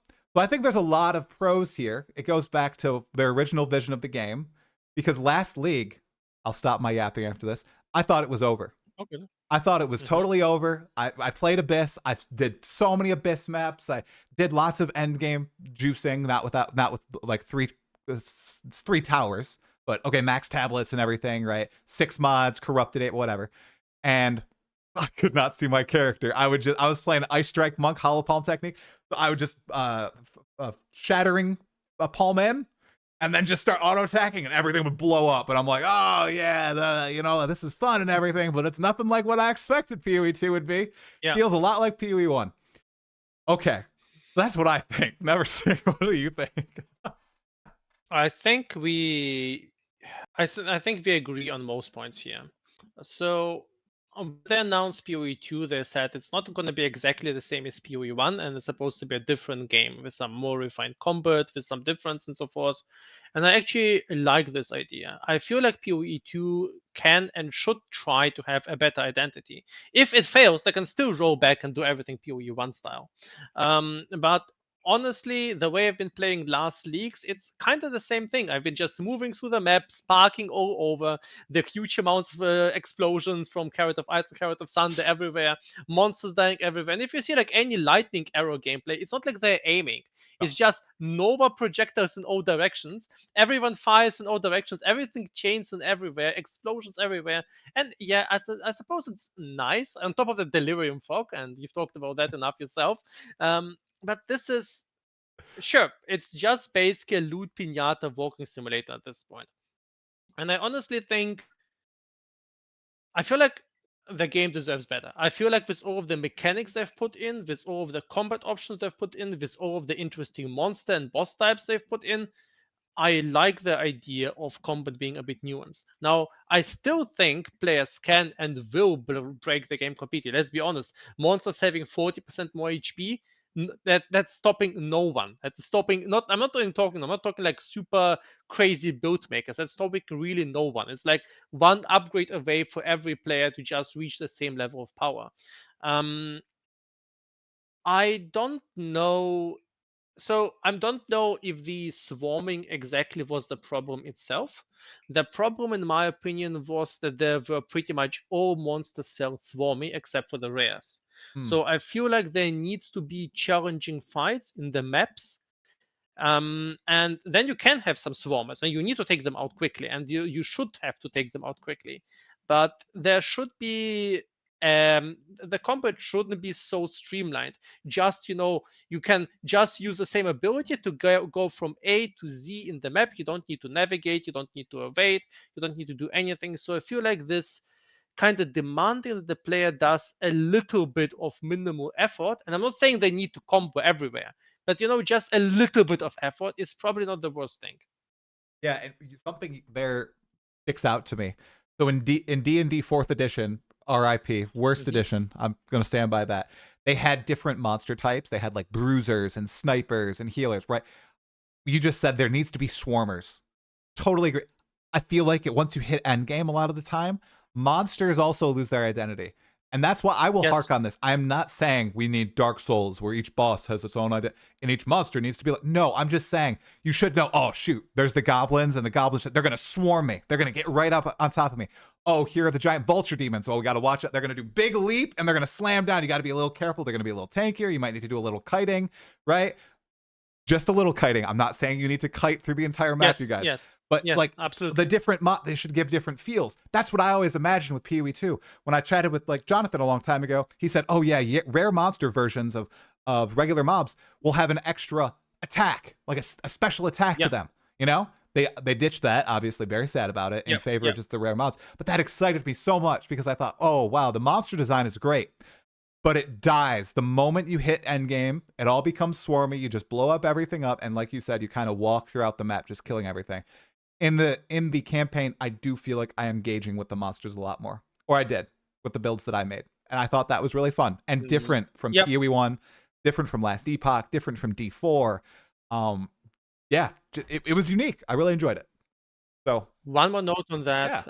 I feel like you are exactly correct about the fact that the monsters themselves need to feel differently. It's not just the rare mods. I feel like the rare mods have been, on one hand, they feel like a step forward, but I think they're also a step backward in a sense. I feel like we've been getting to the point where the rare mods on the monsters have been replacing the monster identity.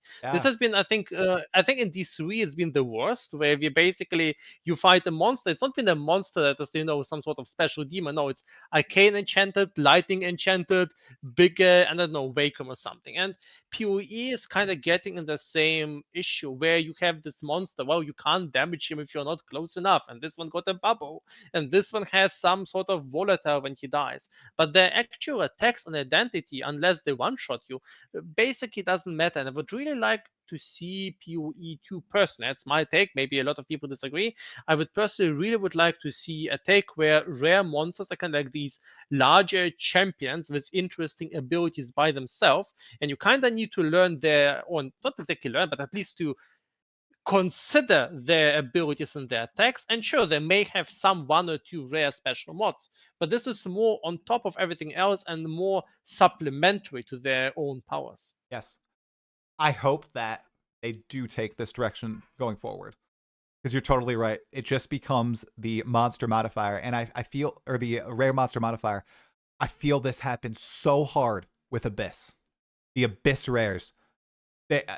Each of the Abyss rares were unique. They were unique Abyss monsters. They had cool attacks and everything.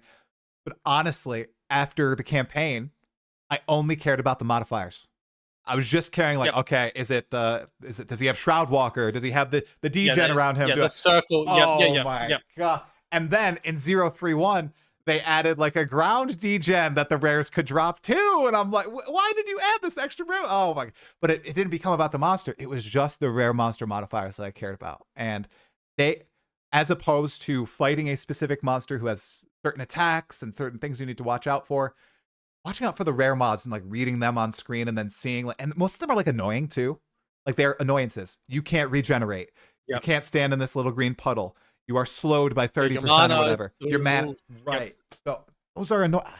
It's like it's a cop out. I feel like it's a cop out, and I hope that they take that back and they do exactly what you said. Make rare monsters have special abilities like they said they were going to, and maybe make them have 1 to 2 mods essentially, without reducing the loot that they drop, because that would be disastrous, right, guys? they can even increase the loot that they drop. I would take rather, take 2 less monsters rare. If they want to have like just stronger rare monsters that are slightly stronger, we have a thing for that. It's called champions. These sort of blue monsters.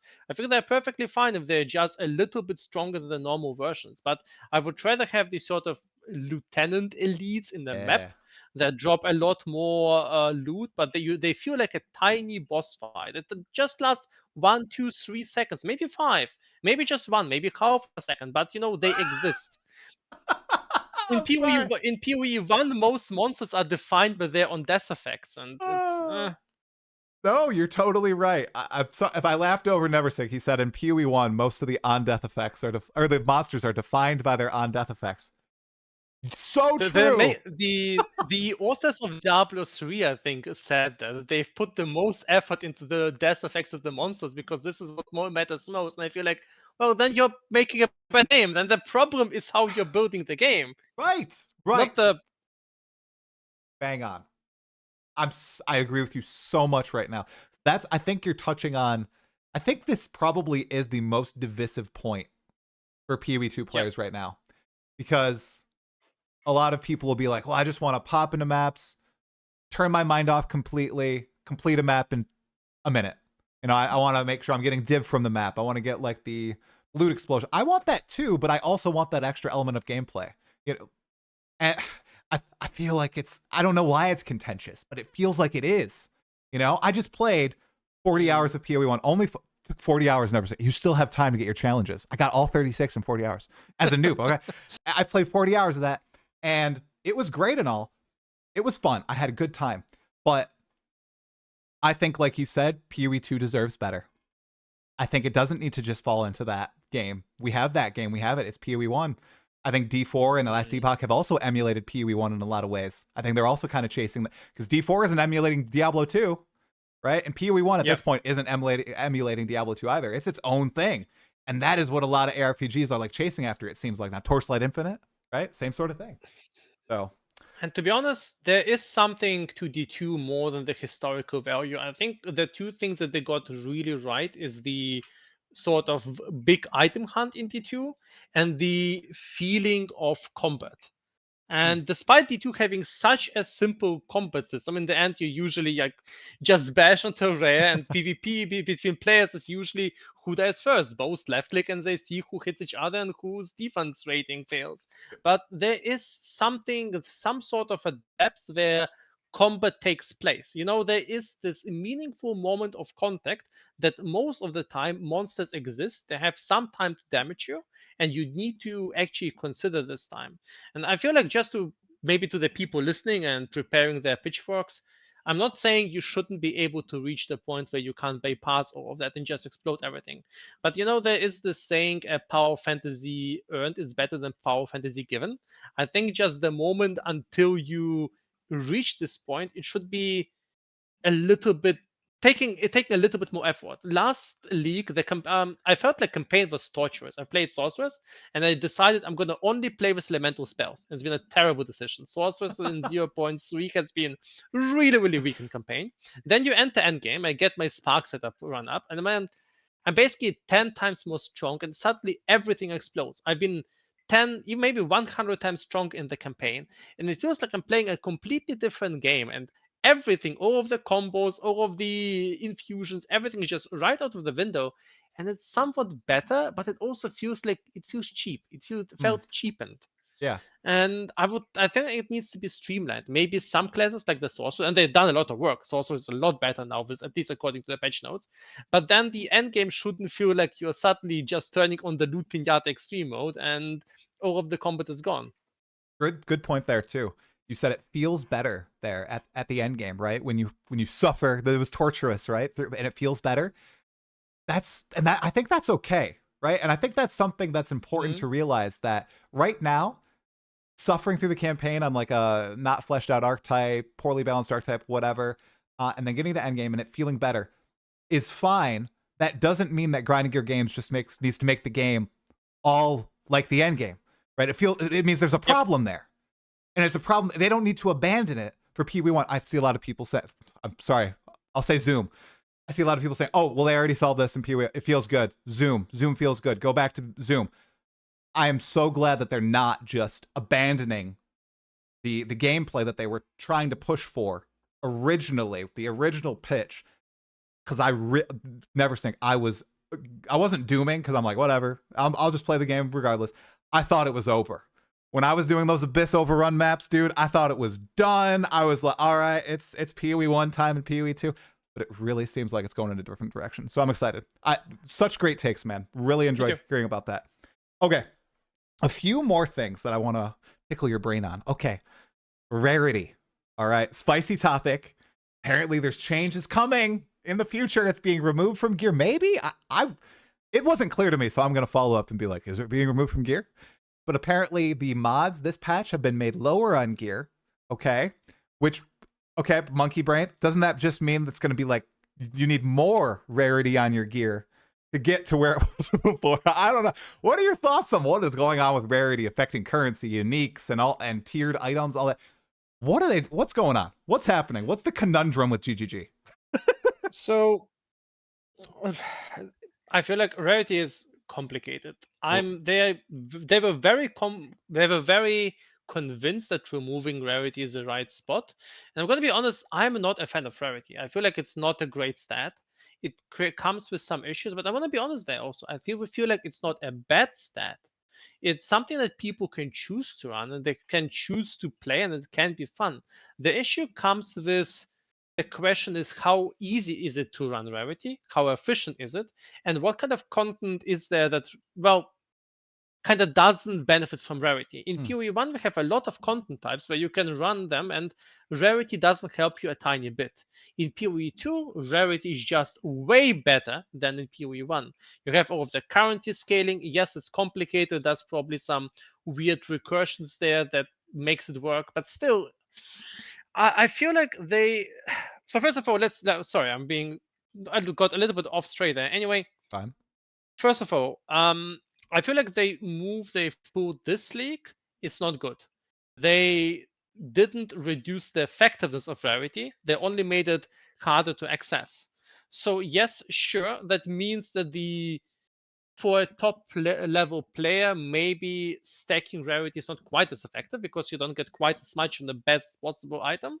But at the same time, you're totally right. It means that you still want rarity and you want probably more of it on different items because it's just very efficient. So I'm not a big fan of their choice. At the same time, so what I would like to see is just rarity not quite being as effective, especially for currency, and having more content. Like the Val Temple, probably it's not affected by rarity. The rewards there. So if you run them and you find these sort of high curious or rewards, they're not rarity affected. I think PoE 2 just needs some more good boss fights and more rewards like that. And maybe the rarity shouldn't affect currency. I think it will be good. I'm not sure we need to necessarily remove it because there's a lot of players who just enjoy this. They enjoy having big loot explosions, and it's cool. I think it's a viable playstyle. Yeah. Yeah. I think our takes are very similar. As someone, I don't even engage with it. And I know that puts me at a major disadvantage in the economy, but I looked at the end of my character's progression last lake when I was like signing off. I took a look because I didn't go toward it. I was running 0% rarity. I was fine. I was still getting a div here and there. I got a Rakiata's Flow. Let's go. Easy 28 Divine Orbs. Oh, I was so hyped when that dropped. Yeah, that was great. So, but there, like you said, there are a lot of people who enjoy engaging with it. So I think there's a nice middle ground there. And they are taking their time with it. I am shocked with their approach with this particular league, knowing that since 0-1, people have been banging like, oh, rarity's a problem. What's happening? Well, we're just going to lower the amounts on gear. So, yeah, it'll be interesting to see how they move forward with it. And it will also be interesting to see what percentage of PoE Ninja players will be Druid starting, let's say, maybe a week into the league. Okay, because Druid obviously is out. Okay. We've got 2 ascendancies with it. We have 3 shape-shifting forms, talismans as a weapon. I want to tackle a few of these things here with you. Let's start with something that maybe is a little contentious from me. The ascendancies, Neversink. What do you think about the shaman and the oracle ascendancies on the druid? Open-ended question. Well, I'm going to ask your opinion first. What do you think about it? All right. I'll give you time to think. I am whelmed. All right, guys. I was whelmed when I immediately saw them. I saw the shaman. I was like, all right, so more of a spellcaster thing. We got some rage nodes in here. All right. Okay, so it works with a lot of the shape-shifting abilities, but it's like, I think it's a 2-pointer. So it's like 1, 2, the rage. And the rest seem very spellcasting focused. All right, kind of shape-shifting fantasy. Not a lot, though. And then we go to the oracle, and I'm just like, whoa, this is interesting. But I don't know if I want a whole 150. I'm not gonna touch it. Okay, so we've got 150 nodes, and we have the dual monsters, and you can damage both of them. And then you have the Simon Says thing where you can use an ability after a copy of you uses it and tells you to. I'm like, what? I almost feel like they like overthought. So I don't know. where is my Unga Bunga? I want to turn into animals and get power from it. That's what I was looking for. Yep. I definitely agree there. That was also my feeling. And so, first of all, I feel like there may be some reworks, or maybe they will simplify some things. And they said it's not final, and we don't know all nodes. Right. But I definitely do agree. I've been looking for something like a wild card druid that, if you are in an animal form, you are moving 10% faster and you attack so much faster. And if it's a bear form, it also gets this and this. And I feel like, especially for people starting to play that, and there's also this thing, Druid is probably right now the most complicated of all classes by far, because it basically, especially if you want to engage with this power fantasy of using spells and transformations, you will pretty much want to have two trees at the same time. You will pretty much want to have staff and talisman, because there is this thing. I'm not very happy with that. Talismans basically provide 0 bonuses for your spells. So you need to kind of go for this double switch. And it's also kind of problematic, because that means you can't go with, talisman and spear and still use spells and whatever. But anyway, that's a different topic. And then on top of that, with all of these things, you kind of have these PhD level ascendancies where, sure, you can spend 4 ascendancy points to unlock 175 unknown passive points, and one of them is 7% chance not to die. But you know what? I'm not going to do that. That is not a level of build planning I'm willing to do with all of the unknowns at the start of the league. Now, I'm going to be honest, the Shaman looks a lot more accessible. I feel like the node that gives the runes a second effect, that one feels insane to me. Like, I'm going to take a Moria Invictus, 5 sockets, have extra sockets everywhere. It's going to be so good. And then you have the rage nodes, but everything else also feels so, this apocalypse node. I've been burned out by Stormweaver and Invoker, and both of them had like terrible triggered spells on their trees. I'm not gonna take Apocalypse. And then you have like weird things there, and the second rage note is kind of weird. So I agree. I wish there would be a simpler ascendancy that is just, you transform into a bear and your bear is bigger. Wow, I'm good taking that. Yes, let's go. Because I'm feeling, I won't do it. I will start Druid. But I'm feeling a Smith of Kitava or a Titan Bear might be better. Just looking at it, Yep. But I gotta. I might just go for a Titan Bear or for a Kitava Bear. Yeah. But realistically, it feels like it's kind of the same with last league with Sorcerers. I felt like I'm not gonna take Eldritch Drain. I want to experience the full glory of Sorcerers, Elemental Sorcerers. And then I had like 100 deaths when it was in maps. So oh my god, dude. I hope it won't be this way. Yeah. But it might, and the classes are somewhat gimmicky, but maybe they will change that. Okay. So it sounds like you and I are in agreement. Bear start. Yes. Oh yeah. Bear start. Okay.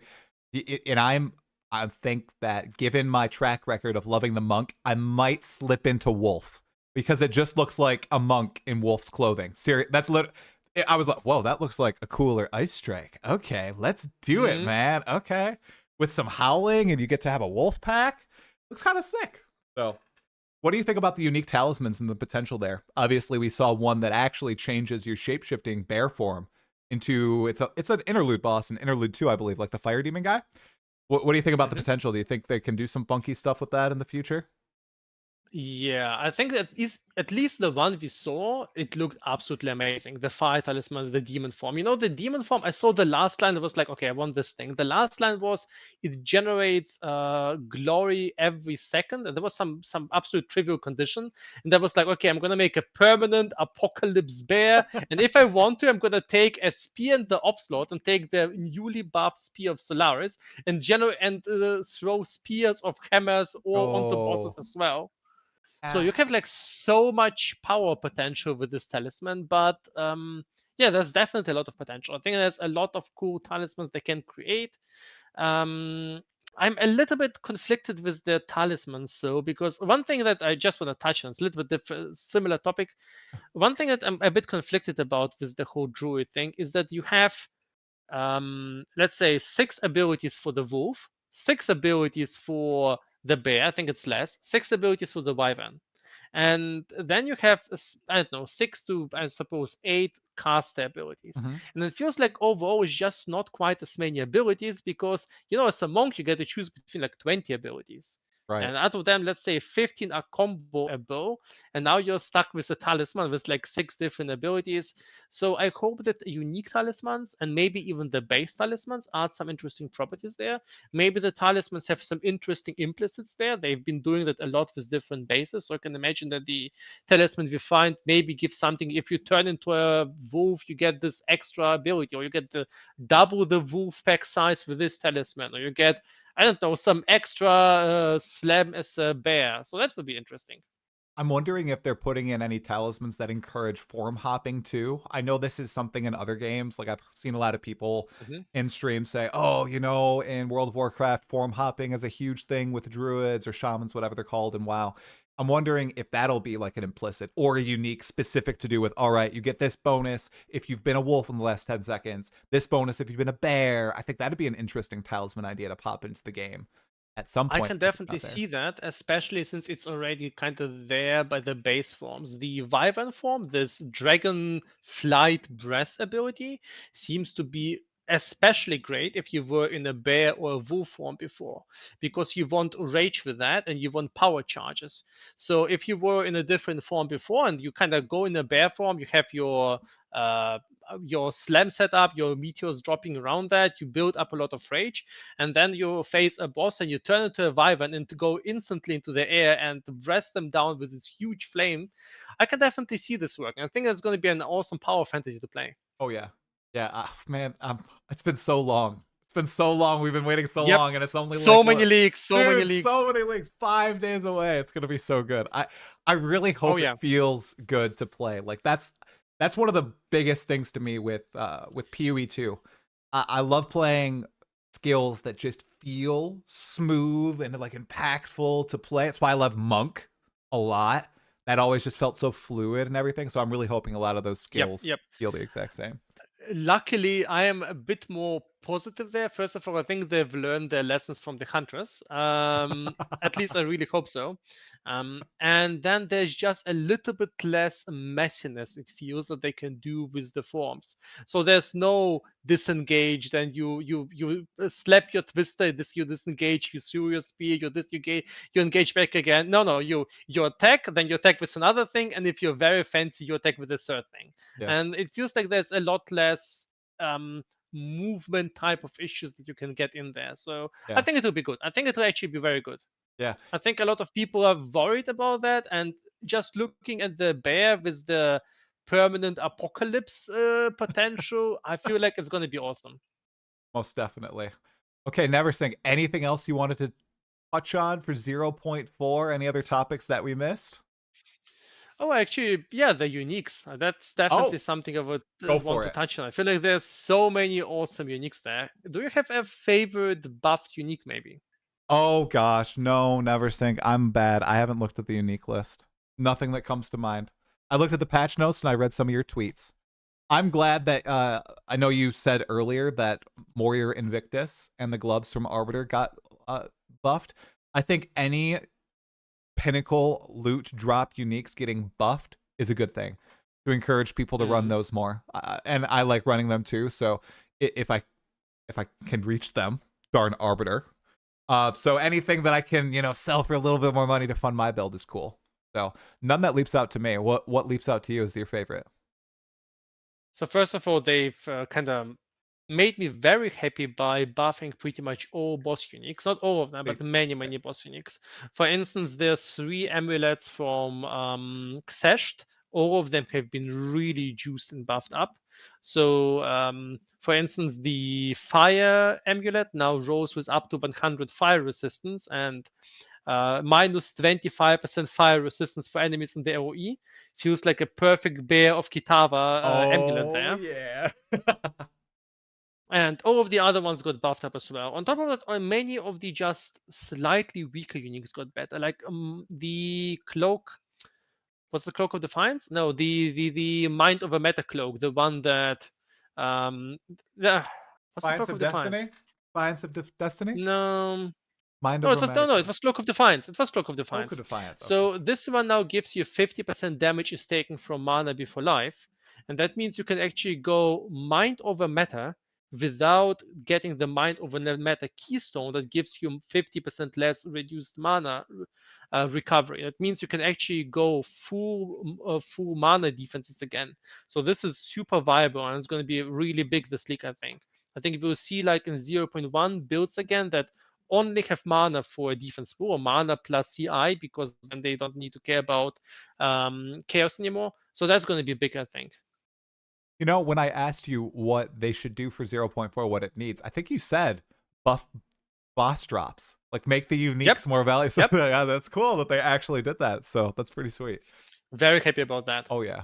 Yep. And maybe Atziri has some sick items too. Let's hope they're going definitely hard with the queen's items too from her horde. So I'm looking forward to Uber Atziri drops. Also going to be good. Could you believe that? Just out of wild topic to end on. Could you believe the trailer, the double butts? I couldn't believe it. We go from the Druid butt to the Queen Atziri butt, like back to back. It was kind of insane. I saw some people got demonetized on YouTube because of it. I didn't. Well, I personally think it's quite good. Also, we are planning a wallpaper for Filterblade, and I need to be careful there. Oh, okay. All right. Yeah, don't go too crazy. Are you going to have a special Atziri loop filter sound pack maybe up on the site? I know there's the Maven one. We'll I've never used the Maven one. I've only heard it. Well, I need that series sounds for that, and those are not there yet. But maybe over time that would be cool. Yeah, I think she's going to have some good voice. I just feel it. Given what GGG has dropped in the teaser and the trailer for Atziri communing with the beast, I feel like there's going to be some spicy voice lines from the queen.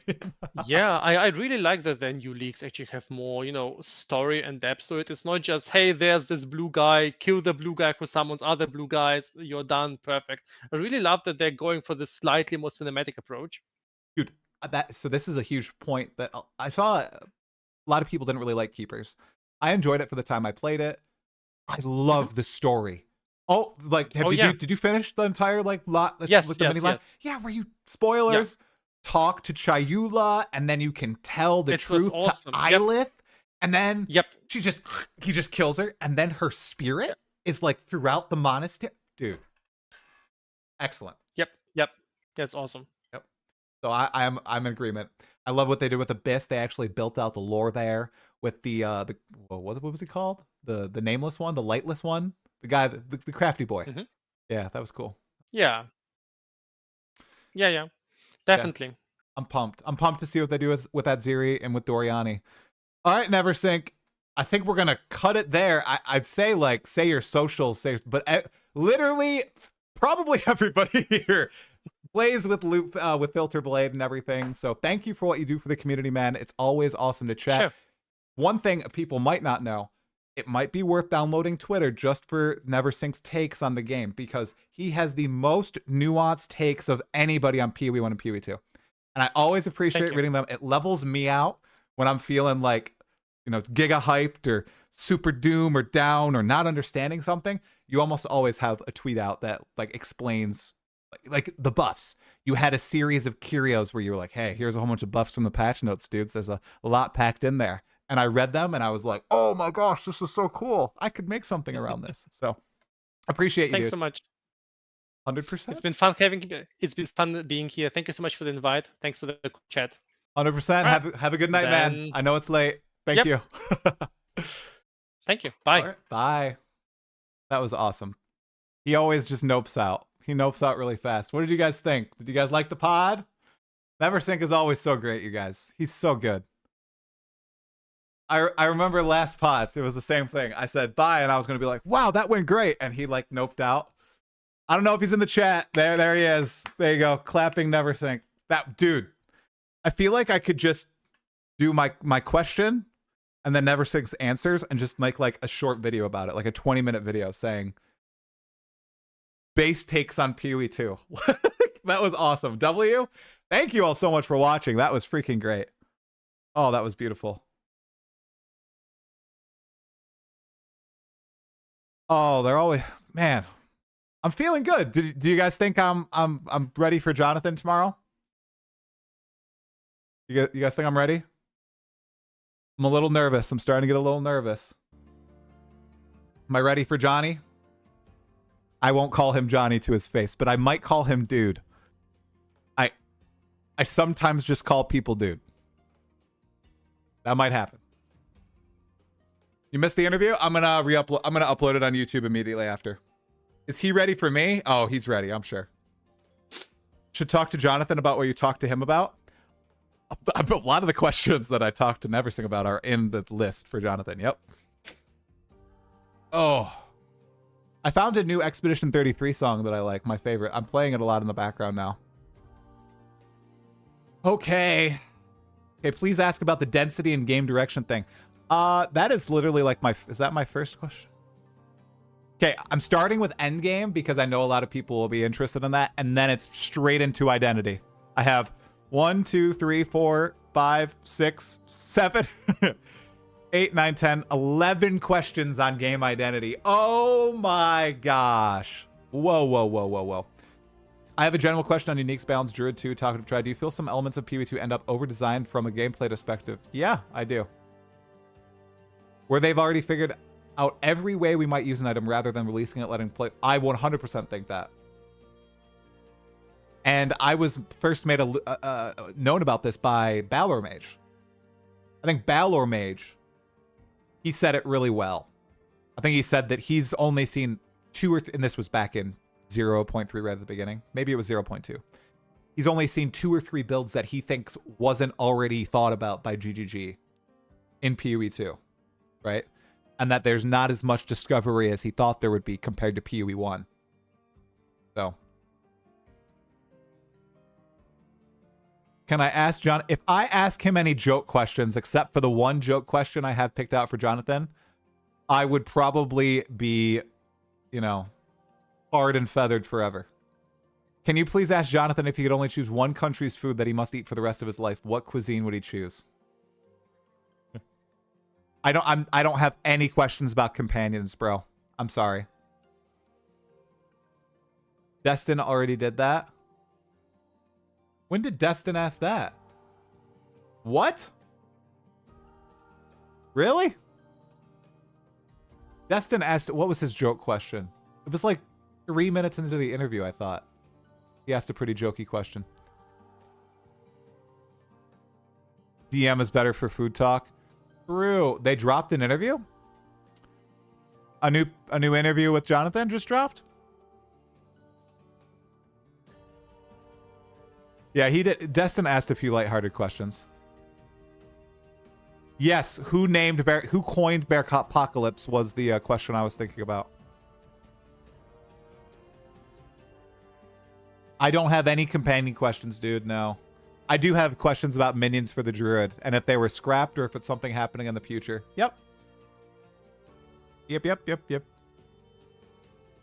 Because we saw wolves all way back when. I'm surprised there's no more wolves. Does anyone ask about weak ascendancy only options, the non-utility ones? I have a rapid fire asking why we can't quality ascendancy skills. What's going on there? Because they have things that they do in their quality, but you can't manually quality them. I'm guessing it's a technical thing, but might as well put it on his radar. Maybe he's not aware of it. Tell them to delete Roa. Do you guys want to see one of my questions? Want to see one of my questions? Where is it? Obviously, these are just notes, and I'm going to say something different than what I have written down, usually. But here's what I have about the Roa. I do have follow-up questions for this.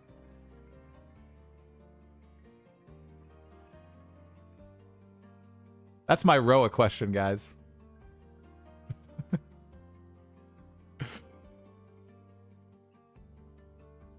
Well, we'll see how that goes. So, Jonathan, give me your entire breakdown on how the Roa is balanced. I am so interested to hear what you think about the Roa. As a Roa non-enjoyer. Come on, give it to me. They should have made a Roa form. Would have beat everything. I mean, but this I'm sure is a very softball question. Can I ask about rarity if there's a cap? I do not have that. It is just not, I know it's just not balanced, but they literally made it better this patch. So ask him how to pronounce, I'm gonna say Frikapanu Island again. Can you ask him how he handles the positive and negative comments from the community and if it takes a toll on him? No, I don't know, man. That's like a very personal thing. I'm gonna keep it game related, Chad. I'm sure, here, I'll give you the answer. I'm sure that nobody likes being constantly insulted about the thing they do it for work. Especially because a lot of people that insult him actually really enjoy this, probably. They probably really love the game. And this is how they show their passion, you know? Just put yourself in the situation. You're working at your job at Subway. Here. Do people like this? I don't think it's good. Do I ever attack fast food workers? I think DM talked about this recently. Something along these lines. Somebody in my chat was saying it, but if a fast food worker makes a mistake on my sandwich at Jersey Mike's, do I lose it at the fast food worker? No. I say, hey, there was a mistake on my sandwich. Could I like have this taken off, or could I have like, you missed this condiment? That's what I do. I've seen family members flip out at fast food workers.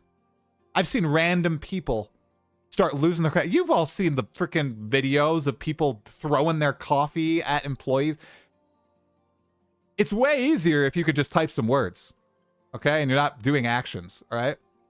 It does not make people feel good. It does not. Oh, there's the answer. I'm sure it doesn't make Jonathan feel good, okay?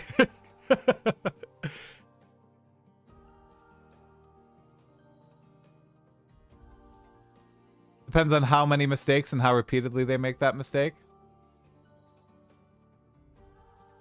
If the food place keeps giving you gluten bread as a gluten intolerant person, you would flip crap on that person. You're gonna hate what I'm about to say. Here was my first thought.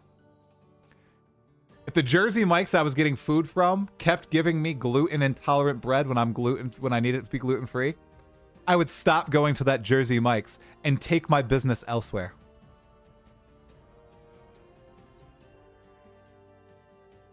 That's what I would do. I won't even say how that extrapolates to PoE because people will not be happy. But that's my take. That's what I would do. I would not go to that Jersey Mike's.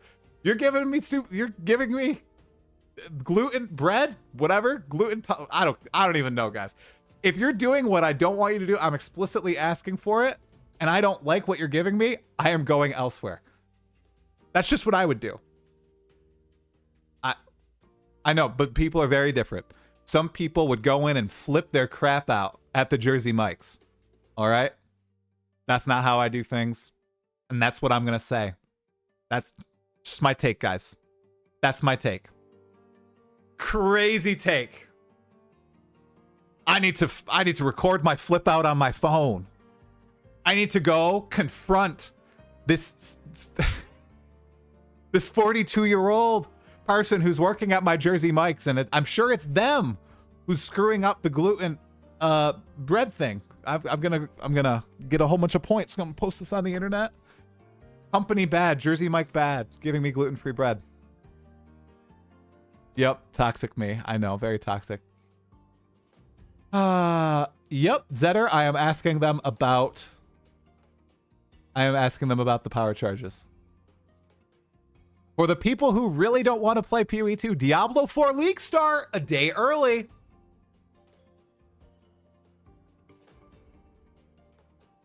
Be true. Diablo 4 Season 11, guys. I think you could probably explode. Actually, you know the funny thing? I was going to say you could explode the screen with Diablo 4 in Diablo 4.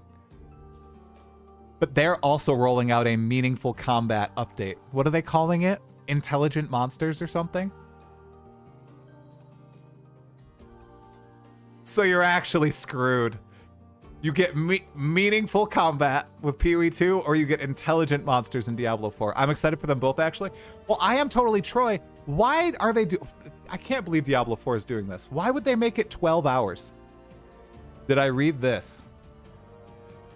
PoE launch classes meeting. Oh. Is this from a day ago? Oh my gosh. I was going to ask him about this. I did not see this. I was going to ask him about this. Thank you for showing it to me. Let's see the full quote. Path of Exile 2's director says it's likely that ARPG's 1.0 launch won't include all 12 classes. All right, where's the full answer? Oh, here it is. All right, during the preview showing of The Last of the Druids that I attended, the question of whether we'll actually see PoE 2 leave early access in 2026 came up again. I'm pretty confident in that. Rogers answers, but you know, at the end of the day, we have to keep going until we know we're ready for release. There should be no reason why we shouldn't be launching in 2026, but we'll see how that goes.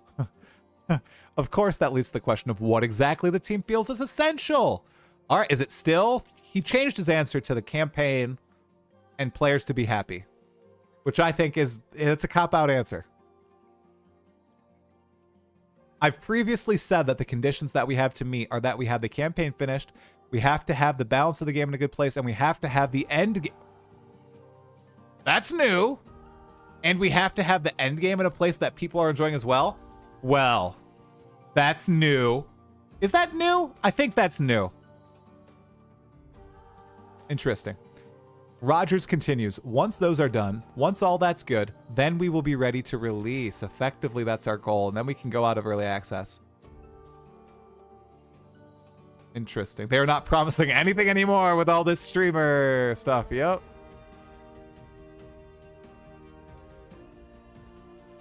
That sounds fairly straightforward, but I have a sneaking suspicion that many players... Oh, look at this. This guy's fake. This is literally what I was going to do. That sounds fairly straightforward, but I have a sneaking suspicion that many players might assume that 1.0 will also include a few other features, most notably the full roster of 12 classes, including the 4 from the original game that are currently absent. So I asked Rogers whether we can expect that. We definitely want to have all the ascendancies for all the classes that are released. Ah. Uh-huh. He responds. I would ideally want to have all the classes out, but I sort of suspect it's so over. Guys. Never been so over, right? So over. We're not going to have all the classes in our video game. Uh-oh. Uh-oh. Oh, that's the wrong one. There we go. But I sort of suspect at this point that it's likely we won't have all of them. We're not going to have all of them. That's what that means. I think we'll have swords. I don't think we're going to have the Templar, guys. That's my hunch. I think we'll have swords and daggers, traps, and they'll save axes and Templar for after full. That's so weird that they would do it post-launch, though. I just... Like, I get that they just want to get out of early access so that it can be free to play and more people can play, but it's not a... I just don't think it's a complete game. You know? The tree is going to be weird because there's going to be huge sections of the tree that are unfinished. It is going to be an unfinished game. Is it going to be a good unfinished game? Probably. It's already a good game. I already really enjoy it. But is it going to be unfinished? Yeah, I think so. I'm not reading chat yet. I don't know if people are torching me, torching Jonathan, torching the interviewer, torching everybody. I don't know. I don't think it's as important to have all the classes as having the full campaign and the endgame good and balanced, right? Oh, boy. Huh. I don't know. I actually think that it's more...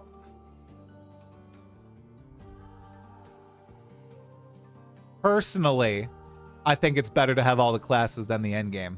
Good and balanced. Like, the endgame, it's not good, but it's serviceable right now, and they're already focusing on it. Like, if they're bringing out the endgame revamp in 0.5, does that mean no swords? No duelist? That must be what that means. And all this other stuff. I think the game could survive with... Of course the game will survive. Nobody's saying... No, I don't think anybody's thinking that the game won't survive. And all this other stuff, I think the game could survive. It will survive with 10 classes as opposed to 12. Oh my gosh, I was right. The Templar and the Marauder are going to be last. The Templar is going to be last. I think the game could survive with 10 classes as opposed to 12, for example, or maybe 11. I think that would be enough to be fair to say that it's a full game experience there. He does highlight one of the most frequently asked for weapons, however. Certainly I wouldn't want to not have swords when we came out. That would be bad. Swords need to be there, right? We can't ship without them, Rogers tells me. Okay, swords confirmed next year. And there's stuff like that, which players really expect that. We want to make sure it's in for the full release. But as I said, I think there are cases where if we didn't have a class or two, it wouldn't be the end of the world. It wouldn't be the end of the world. He's right. He does reiterate all classes need to have 3 ascendancies. Okay. Yeah. All right, let's see what you guys say. Why does it matter? I don't think it matters. Don't pull the EHG card. There is a less than 0% chance that they pull the EHG card, dude. You know how much money GGG makes with PoE? Sorry. By the way, I don't know if you guys know, I'm sick. I didn't even go to church today. I'm sick. My 2 kids are sick. Yeah, I've got a fever and everything. So hopefully I'm not worse tomorrow, because that would suck. Oh, okay. Fox and Shambles. No. Nah, no way it isn't Shadow and Templar. Templar is the #1 class you're hyped for. I know, Brad.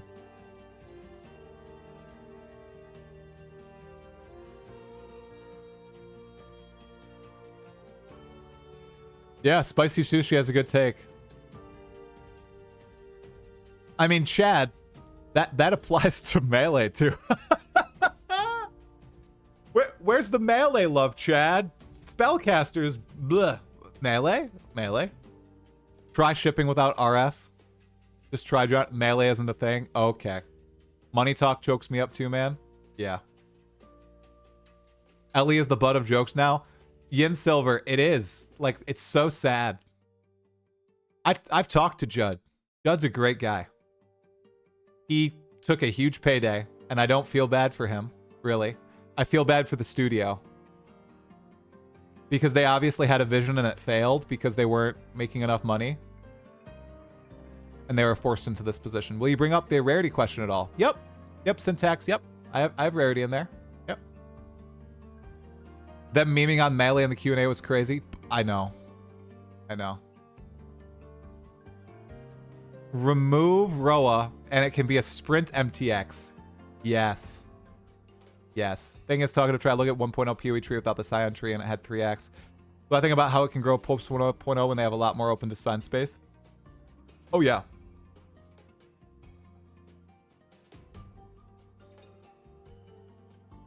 So I think about how it can grow post. I don't care. Honest. Guitarholic. I don't think it matters that much. I think it is such a minute. I seriously think it's a minute thing at this point. Like, there's going to be so much content in the game. It's already going to be so loaded. I really don't think I do understand what Jonathan's saying. Like, is it really going to matter? Probably not. Probably not. Will there be some people upset that, like, the Templar isn't in? Right? New players or something? Oh, yeah. But, I mean, just look at Diablo 4. It's still alive, and it launched, what, 2 years ago now? Still no Paladin, right? It's fine. Trying to force myself to engage in parry, and I can't parry. Parry's not it. I do not have Ignite Pro lift speed. That's funny pun there, syntax error. I don't have it. I mean, it might come up, but I don't have a question designated to Ignite. No. Okay. All right. Well, I did have one more thing that I wanted to do, you guys. I heard there was an IGN Druid gameplay video that was new. Play as a Druid. Is this new footage, guys? It is. It's Jonathan play. Everybody wants Jonathan to play. Exiles, I present to you. The man, the myth, the legend. Jonathan. Middle name unknown. Jonathan Vision Rogers. How about that? Jonathan Vision Rogers. We like this? He's playing the Druid. Wait, it's not new? No. Wait, am I getting debated? Oh, is this... Did they take the footage from the review?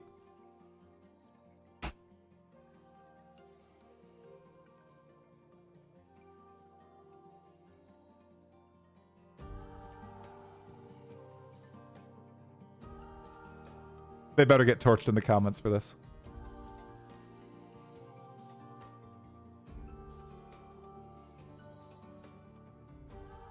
The butts. It's the reveal. It's the reveal footage. Also, it's not a dragon. It's a freaking wyvern. Dragons and wyverns are very different things. All right? Actually, you know what? Let me look. Maybe they're right. Is it a wyvern? But how do you turn into an Or is it a dragon? Are GGG wrong here? Let's see. plant your wings on the ground? It has... Lightning infused projectiles. The more power charges you have, the longer you can do this for. But make sure you keep your foes at range. 2 legs, 2 arms that are wings. That's a wyvern. That's a wyvern. No, wyvern is not a species of dragon. It is not a species of dragon. Oh. Can I ask Jonathan why we have so much melee reduced attack speed everywhere? Yeah, I am. Yep. I don't care what Wikipedia says. Is a type of mythical dragon with 2 legs, 2 wings, and often a pointed tail. Wyverns are dragons. Not all dragons are wyverns. Okay, maybe you're right. Okay. All right. All right. Okay. I thought they were worms, like the Tolkien definition. Just like people call Smaug a dragon, but I don't think he's technically a dragon. I think Smaug is a worm. He's a wyvern. Weavern? There's no way. I'm not saying Weavern. They call them dragons in Game of Thrones. Wyvern? It's Weavern? It's not Weavern. I'm not saying Weavern.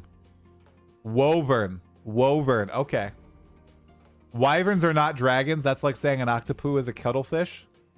He's answered that so many times. Is there going to be too much side content for players when the game releases? How are they going to keep new players up to speed? They've kind of answered that in the past. They just need to try to tutorialize it as best as possible. They slow the attack speed so they can make the damage buff bigger.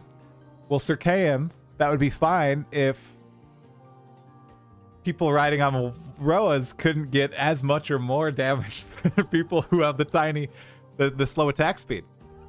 It's juxtaposed with that specific archetype versus everything else.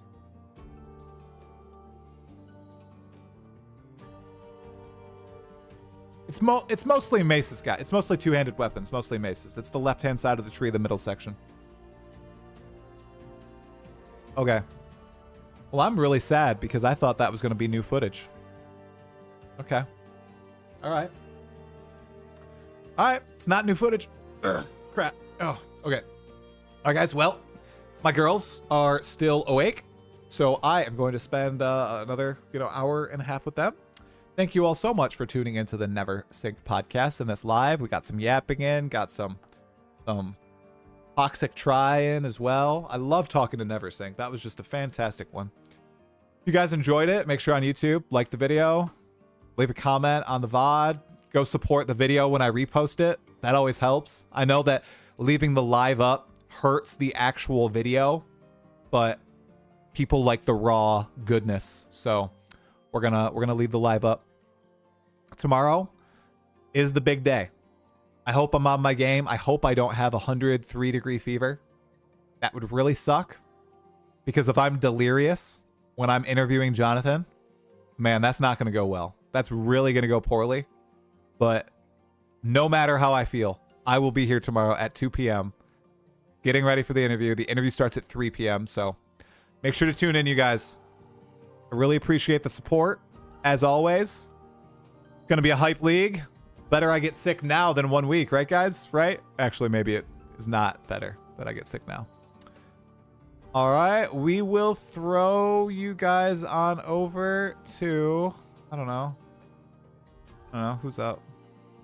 X the Farmer? Had anybody? Blue Fog during the interview? Who do we have? I don't know. Somebody tell me. Who should I throw you guys over to on Twitch? Take some Tylenol? Get some autism? I don't think that's how it works. Anybody live people want to see? Should we do a big raid too? Let's see.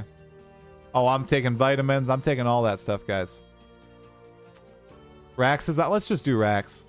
Let's do... Oh, Prada's on. Let's support the little guys. Let's do a Prada. Come on.